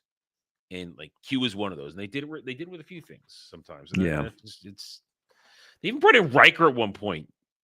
Kind of, yeah. Well, it was Riker, and then he was teleported back when it was over. But it was Riker. Yeah, it's just. But they were just trying to give it a little bit more legitimate. It's sort of the same thing they did with Stargate Universe with some of the cameos from that, from the older series and all that stuff. But like there's a whole bit where Eli's watching instructional videos that were made by Daniel Jackson. Right. Daniel Jackson never actually shows up in the show as an interacting character, but he is in those videos that he made for these people to watch. That's what that shit was about. But that's the same reason, dude, when they introduced 7 of 9, the reason they did that was to fucking prop up the viewership for that show because it was not doing well. Janeway was not carrying the show like she was supposed to. So 7 needed a villain. Needed a villain. Yeah, well, not just needed a villain, but they intended to keep 7 around. They intended to have her sort of become the new face of the show or bosom of the show, if you prefer.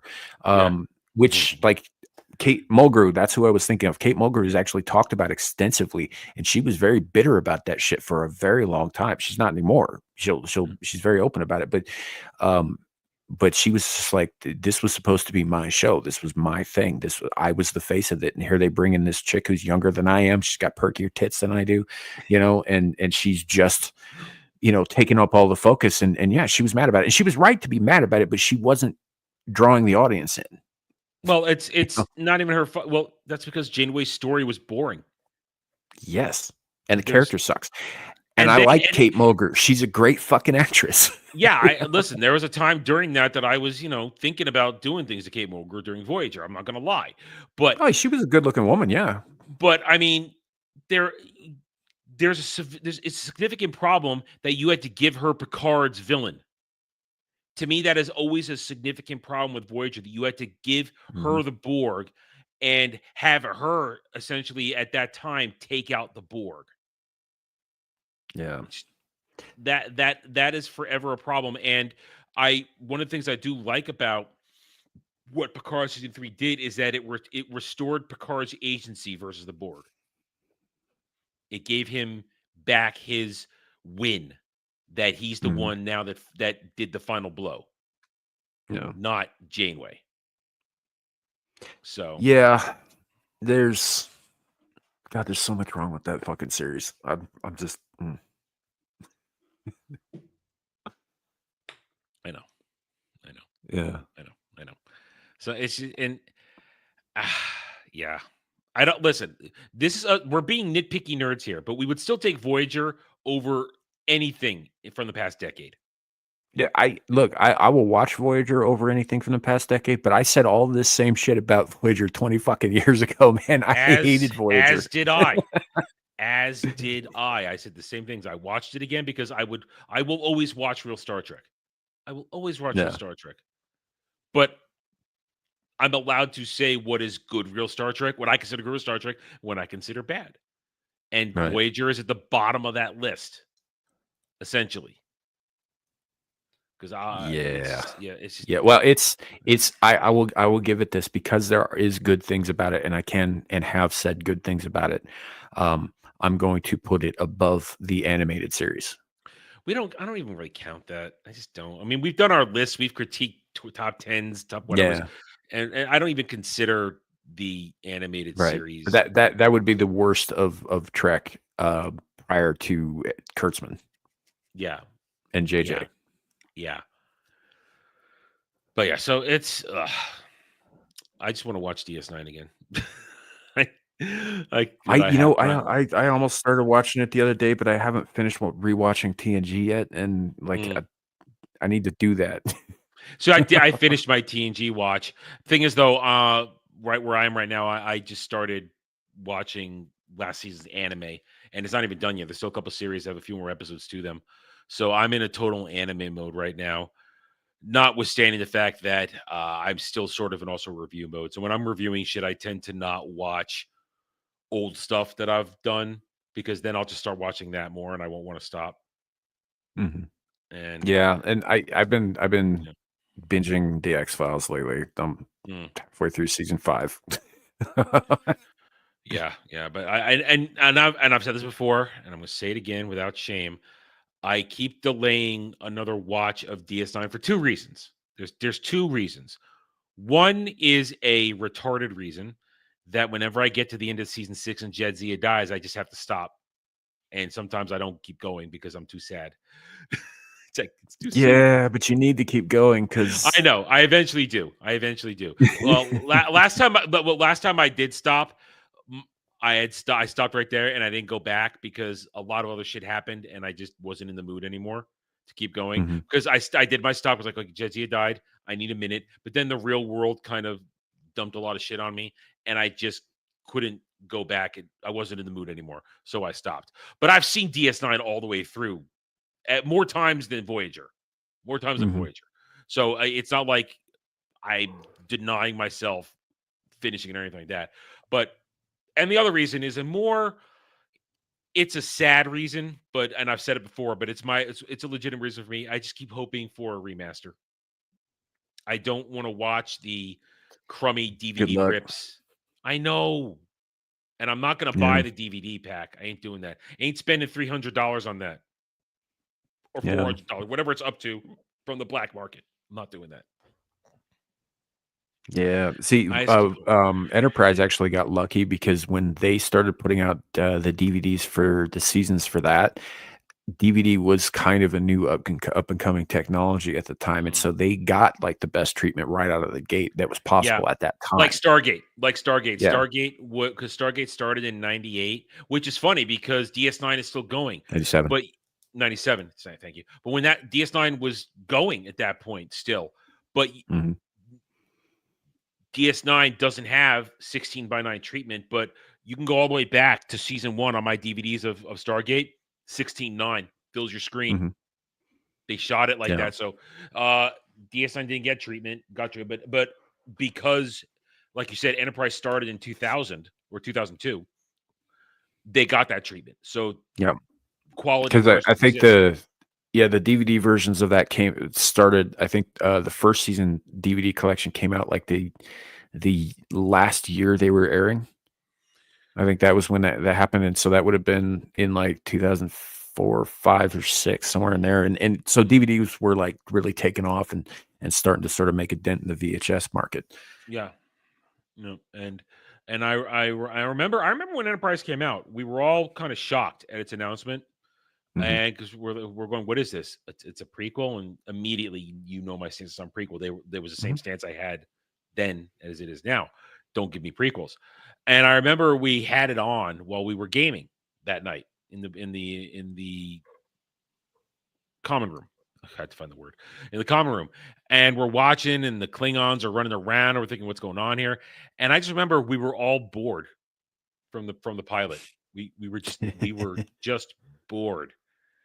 And I gave it a little bit longer, and then I tapped out through most season 1. And I didn't come back till season 3 with the Xindi, because that was interesting when the Xindi arc happened. Sure, but I would also say that there hasn't been a Star Trek series that didn't have a rough start. Yeah. Like you look at Encounter at Farpoint, man. The most interesting points of that 2-part episode are when Q is on the screen. What's and it's not even. Yeah. The guy who runs Farpoint Station is, even though I love Michael Bell, he's a great fucking actor. He voiced Raziel in Legacy of Kain. Good, cool dude, great voice. That character is fucking boring. Yeah. You know? Well, I mean, it's the thing is, for me, Enterprise, despite its few good points, prequels just I can't stand them.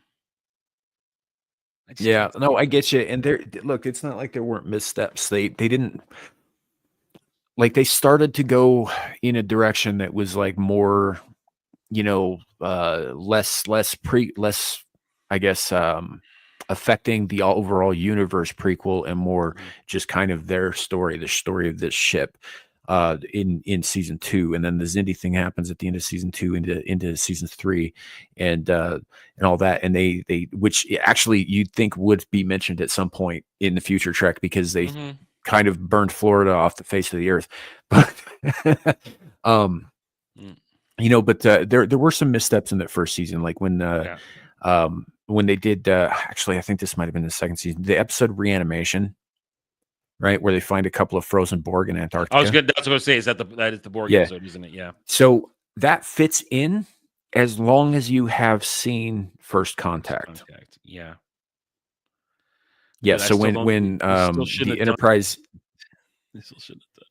Yeah, no, I agree with you. But like when the Enterprise goes back to Zefram Cochrane's time and they destroy the Borg sphere, right? Some of those bodies fell to Earth. They should have burned up in the atmosphere, but they didn't somehow, and they froze down there. Because the ones that Worf and Picard shot off the Enterprise when they went out to the spacewalk, those were shot. They were dead. They were no longer functional. So you can't say that. Yeah, and then the ones that Worf beat to death with his. Yeah. Anyway, Worf brought a mech lift out to them. Yeah. That is fantastic. So, but that's what they were counting on. They were counting on you having seen that movie in order for this to make sense. And then they talk about at the end of it, when after they managed to destroy these guys, but not before they've sent the signal that's like 70,000 light years out. And there's like, oh, well, how long is it going to take to reach them? And it's like, oh, it should take this long and this amount of time. They should be coming back in about 200 years, which is about when the encounter of Farpoint happens. Yeah. Like they did try to tie that up in there because they wanted the Borg to, bring viewers in. And I was like, no, you shouldn't have the Borg here. I get what you did and how you did it and why you did it. And I'm on the surface okay with that, but honestly, it's a little bit lore breaking. Yeah. And it's just not, so there were mistakes, but they also introduced villains like Silic, the guy who was constantly getting like genetically altered from the and was working for the temporal guys who were trying to take over the universe from like the 900th century or whatever. I don't remember that. I don't have enough Enterprise memory to. Honestly, I watched the only one I really watched intently was season 3. Rest I didn't, except for End Program, which I laughed my ass off when that happened. I laughed so hard because back then that's me mocking Trek that I didn't like at the time. Real Trek I didn't like. It's like I would just mock the hell out of End Program. No, fair enough. I liked Enterprise overall. I think that it was a decent series, all things considered, and I enjoyed it a lot more than Voyager because it was the characters the characters were more compelling. Cast in a lot was of ways. actually better. It was a better cast, better actors, stronger TV actors, and better deliveries. Yeah, so I will agree on that.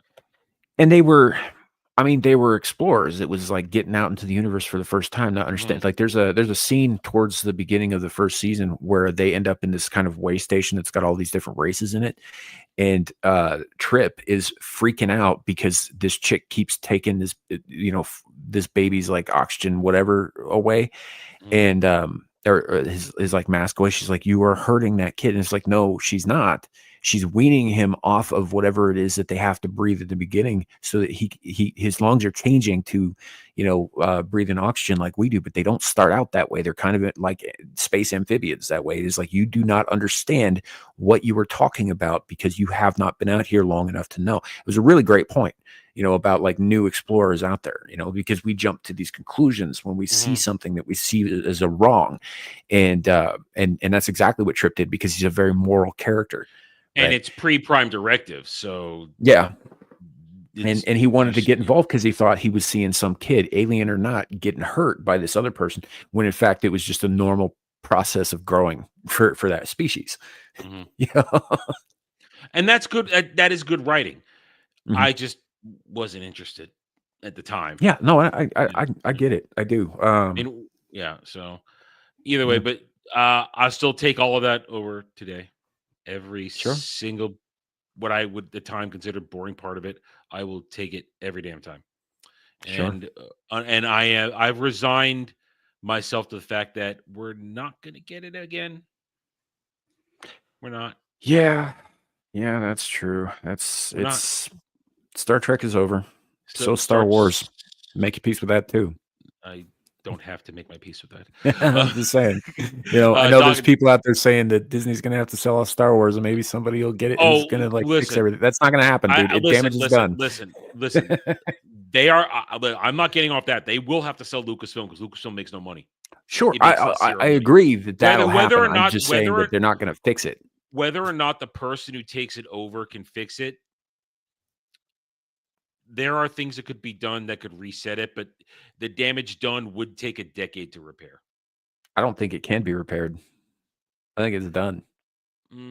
I think it could be repaired because if you threw out everything that was Disney Star Wars and said doesn't count, I think the normies would go, sure, because they don't care about it. And if you just had a real plan to go back to literally thousands of pages of material that you could adapt, I think it would be a slow and torturous process, but I think a repair could be made to reinvigorate people because the normies have, at a sense, they've rejected everything Disney Star Wars represents. They don't consider it real Star Wars. So I think there's a definite dividing line, a separation that it could be fixed. Problem with Star Trek is that did you hear what they did with Lower Decks? Is that the animated where they decanonized STD? Yeah, but through Lower Decks, but it still makes Lower Decks real. See, that's my problem with this. I heard a bunch of people going around celebrating like, oh my God, STD's not canon, la la. And I was like, yeah, but you're leaving out the part where it was the worst fucking thing ever made that decanonized them. Yeah, Lower Decks is horrid. It's a horrid thing. And they made Garrick and Julian gay together in that, man. Of course they did. Of course they did. Yeah. So there is no celebrating. I saw that, and my first thought was, but that makes Lower Decks real, and I do not approve. Yeah, I do not want. Like I don't understand why people think that this is a win. It's not. So yeah, Star Trek is done. Doctor Who is done. In all intents and purposes, Star Wars is done because Disney Star Wars exists. And the only things that will continue. Lord of the Rings was always done, but that's because Tolkien finished it. There was nothing else to do. Mm-hmm. And whatever Amazon's doing doesn't count. And the world has accepted that. And there's other things, but yeah, we need new is what we need. We need new. I sent you a link to it earlier. The full thing is on YouTube. I did actually finish watching it. Yeah. Folks out there in the chat, I saw this movie today on my breaks at work. Called Space. What the fuck was it called? Space. I can bring it up. Now I gotta fucking look it up again. I can't remember anything today. I apologize, folks. This is you called it Space Milkshake. Yeah. Space Milkshake. I keep wanting to say Space Shampoo for some reason, but that's not accurate at all to what goes on in this film. I didn't check the date on it until after I saw it, but it came out apparently in 2012, which makes sense because everybody in it looks a lot younger than they should. Like Kristen Crook's in it, Amanda Tapping's in it, Robin Dunn. If you watch Sanctuary with Amanda Tapping, he's in it too. It's got Billy Boyd, who you might remember from The Lord of the Rings as Meriadoc Brandybuck. So, although obviously not as short, but they do make a joke in there about how hairy and smelly his feet are. It's pretty fucking funny. As a matter of fact, it's Amanda tapping. She's like, your feet smell, and they're inhumanly hairy. It's like being rubbed up against by a cat. It's pretty good. But it's just this cheesy little Canadian flick that has nothing to like. There are references, sure, they throw in little pepper, things here and there that reference other properties, but the story is essentially about a bunch of space garbage collectors who get shunted into a universe where there's no life on Earth. Okay. Right. And it's just them having to figure out what's going on, kind of thing. And it's and they keep shitting on the new guy. It's a comedy. It's pretty funny. Some of the one-liners, but it's like I'm gonna go ahead and say this little bit. They Fine. get basically invaded by a sentient mutating rubber duck, voiced by George Takei. Oh, his name is Gary, and it's kind of hilarious. I enjoyed the shit out of this movie. I know Takei's a piece of shit, but I did enjoy the shit out of this movie. Well, that sounds weird.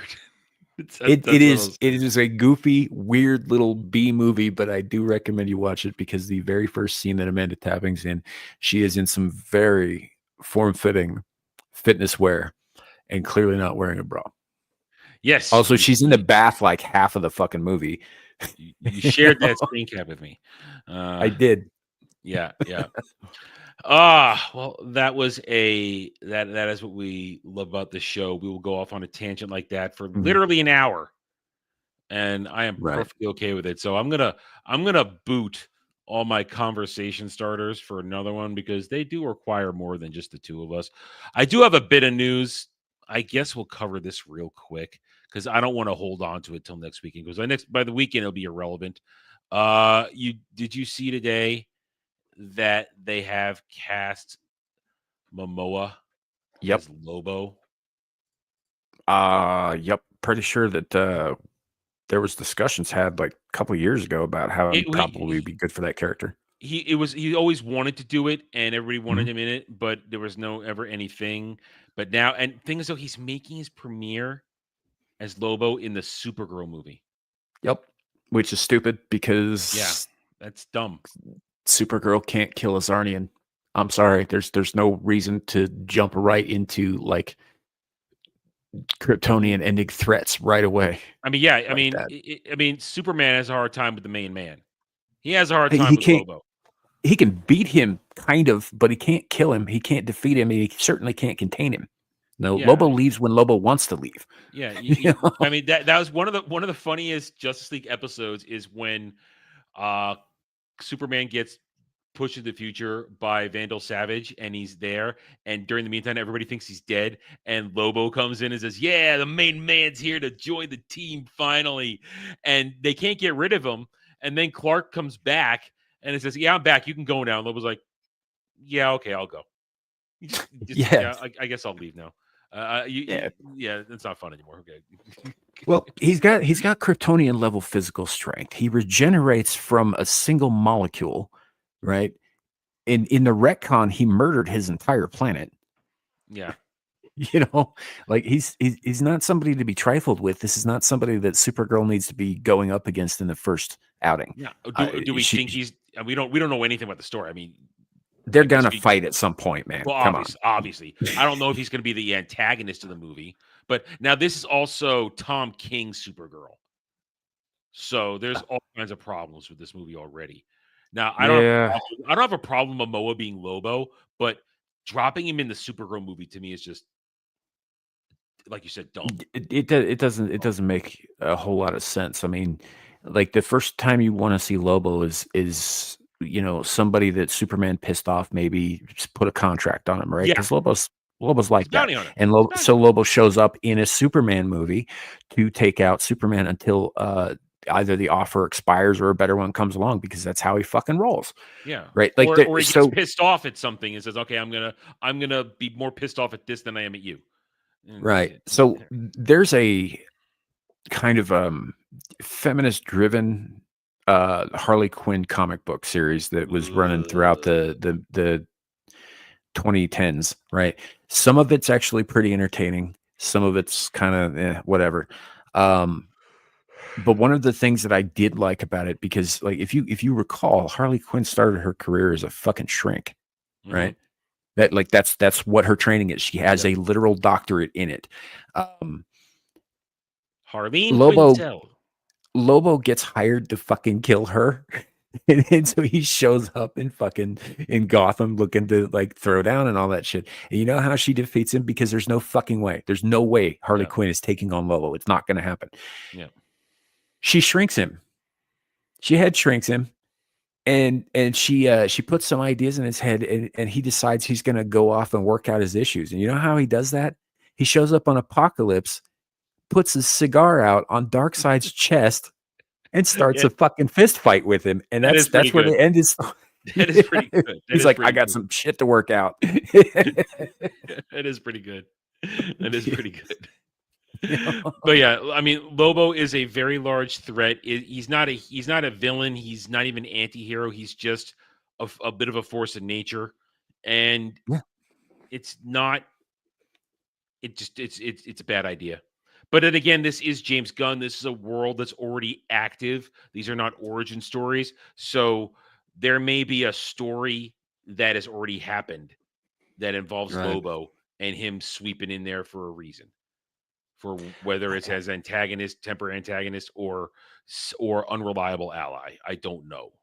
I'm really wondering which version they're going to use. Are they going to use it before they retconned him or after? Because before he was a hilarious, very entertaining character, but after, all of the sense of humor is gone and he's just a dick.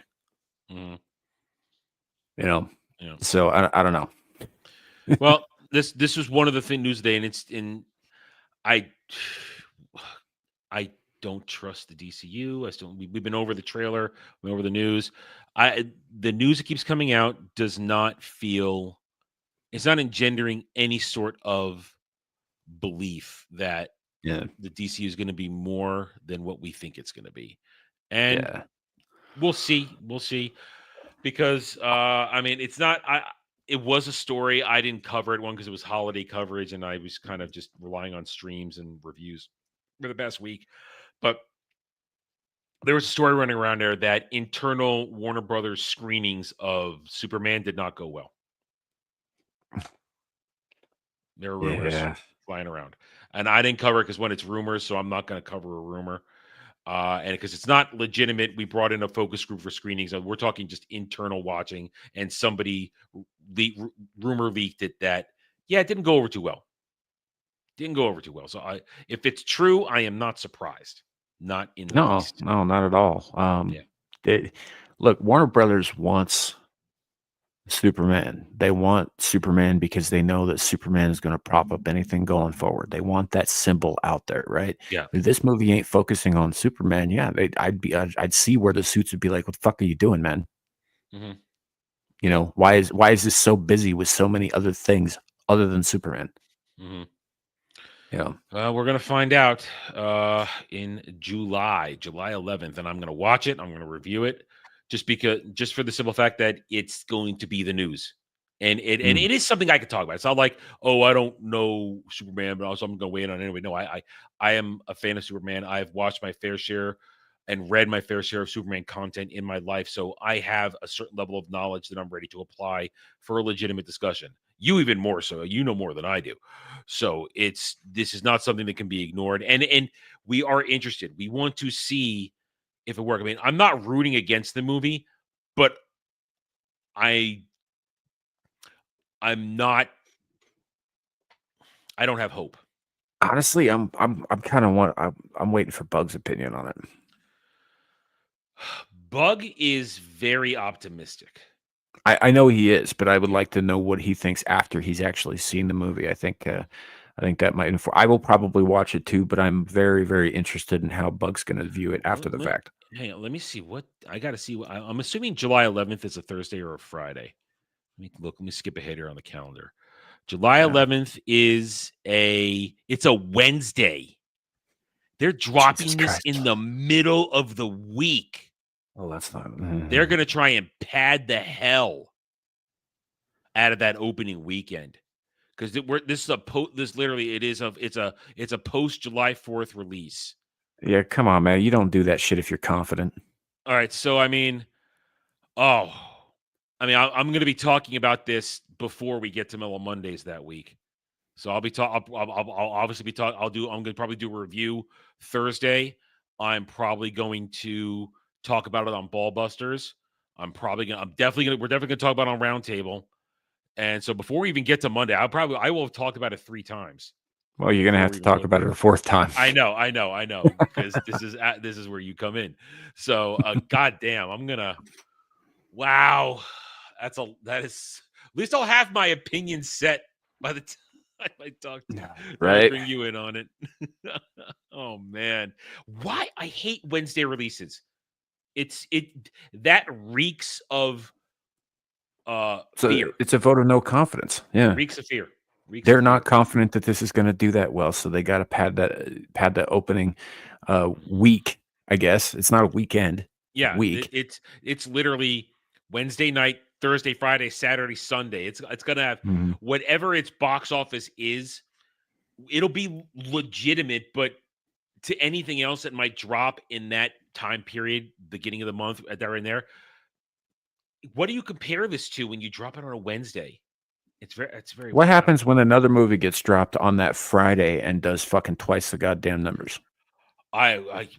July's busy. Although we did discover yesterday that and I'm probably sure I knew this, but somewhere in the mess of everything, my memory of release dates got jumbled around. I forgot that they shifted Mandalorian and Grogu to 26. I forgot that was happening. It was supposed to come out in 25. Now it's coming out in May of 2026. So originally it was supposed to be like a July release, I think, and they shifted it. So all right. Well, listen. We're probably going to get a story trailer in another month or 2, probably 2 months for Superman, the first story trailer where they have actual dialogue.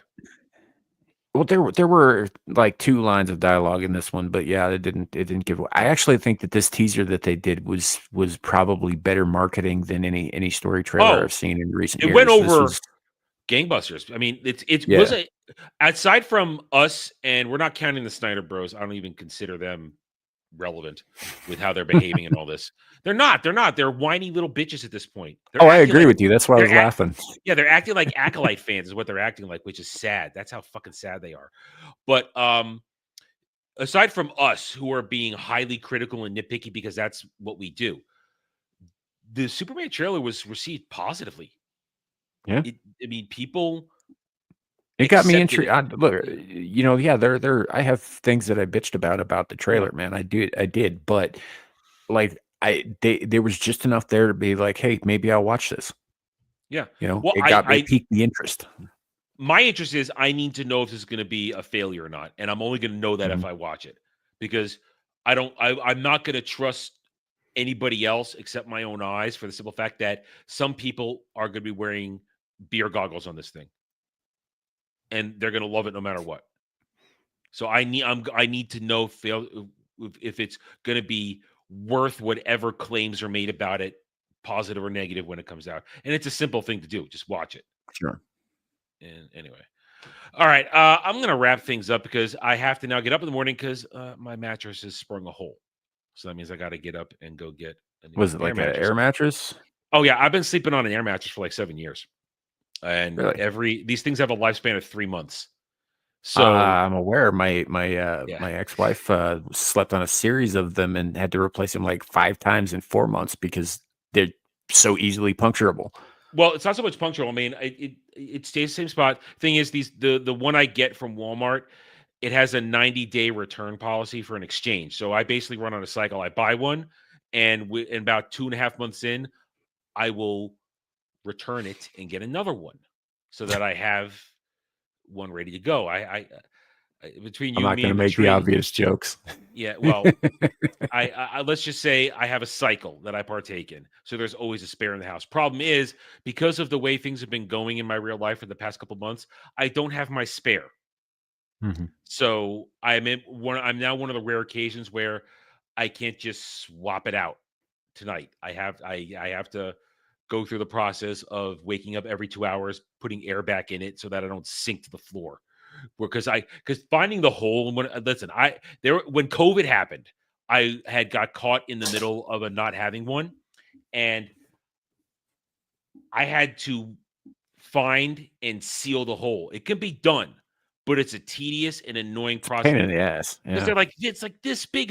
If you get lucky, it's where your body is, and your body will kind of plug it while you're on it. But most of the time, it's somewhere on the side and it's invisible.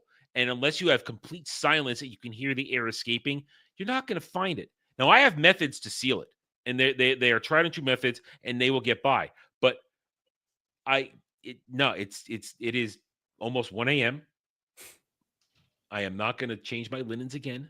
I'm only a couple days. I change my linens at the end of every week, and I'm only a couple days in. So I only have like half a clean set of linens to change. So I have to get up tomorrow, and I gotta go get another one. So, and I got to start now because now things have calmed down. I can start the cycle over again, but I'll be prepared. But still, so now it's going to be a night where I'm going to wake up every couple hours and put air back in. So I have another shit night of sleep ahead of me, and I'm so excited. So excited. I can't. I just can't hide it. I'm about to lose control, and I think I like it. I'm sorry, I know more of that song than I thought I did. Anyway, so we are going to wrap it up because now I have to. I will give it a once over so I can find the hole, but I'm not going to find it. So I am going to wrap it up because now my night is going to be what it is. So thank you, everybody. Samuel, what does your New Year's week look like? Since I don't really alter things just because people are celebrating some bullshit somewhere, that came off a lot ruder than I meant it. Yeah, it's all right. It is what it is. All right. It's fine. Anyway, no, I don't alter my shit. So after tonight, I'm probably not doing much until Friday. We've got Abyssal Musings. Then I've got a new thumbnail. I'm working on a new intro video for that, or an extended intro video for that rather, that I'm tweaking a little bit here and there. Devil's helping me out with that a little bit because he's better at this shit than I am.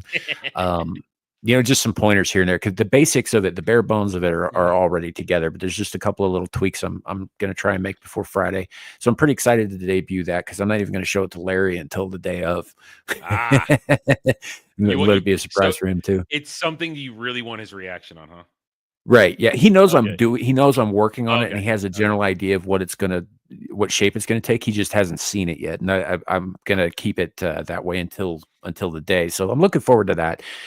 Then we got Beelzebub over on Beelzehub, which is Devil Made Me Do Its channel. The way things have been going, about 15 minutes after I finish Abyssal Musings. So it starts at 12 a.m. Mountain Time, so that'll be it's a good time had by all, but usually we're pretty dog tired by the end of it. Yeah. And then, back to my channel on Saturday for Screaming Into the Void, number 126. Right. We'll see what happens. Most of my crew is out of town, so we'll see what happens. They're off doing like MegaCon or whatever, and all that. So they'd rather do that than talk about brain organoids or AI run amok. Fine, whatever, be that way. Happier priorities, damn it. Right. And assuming that she doesn't murder me in between, after having seen the new Abyssal Musings intro that I'm debuting on Friday, because some of it was clipped from her last show, I might be on Exile Lioness if I'm not dead after that.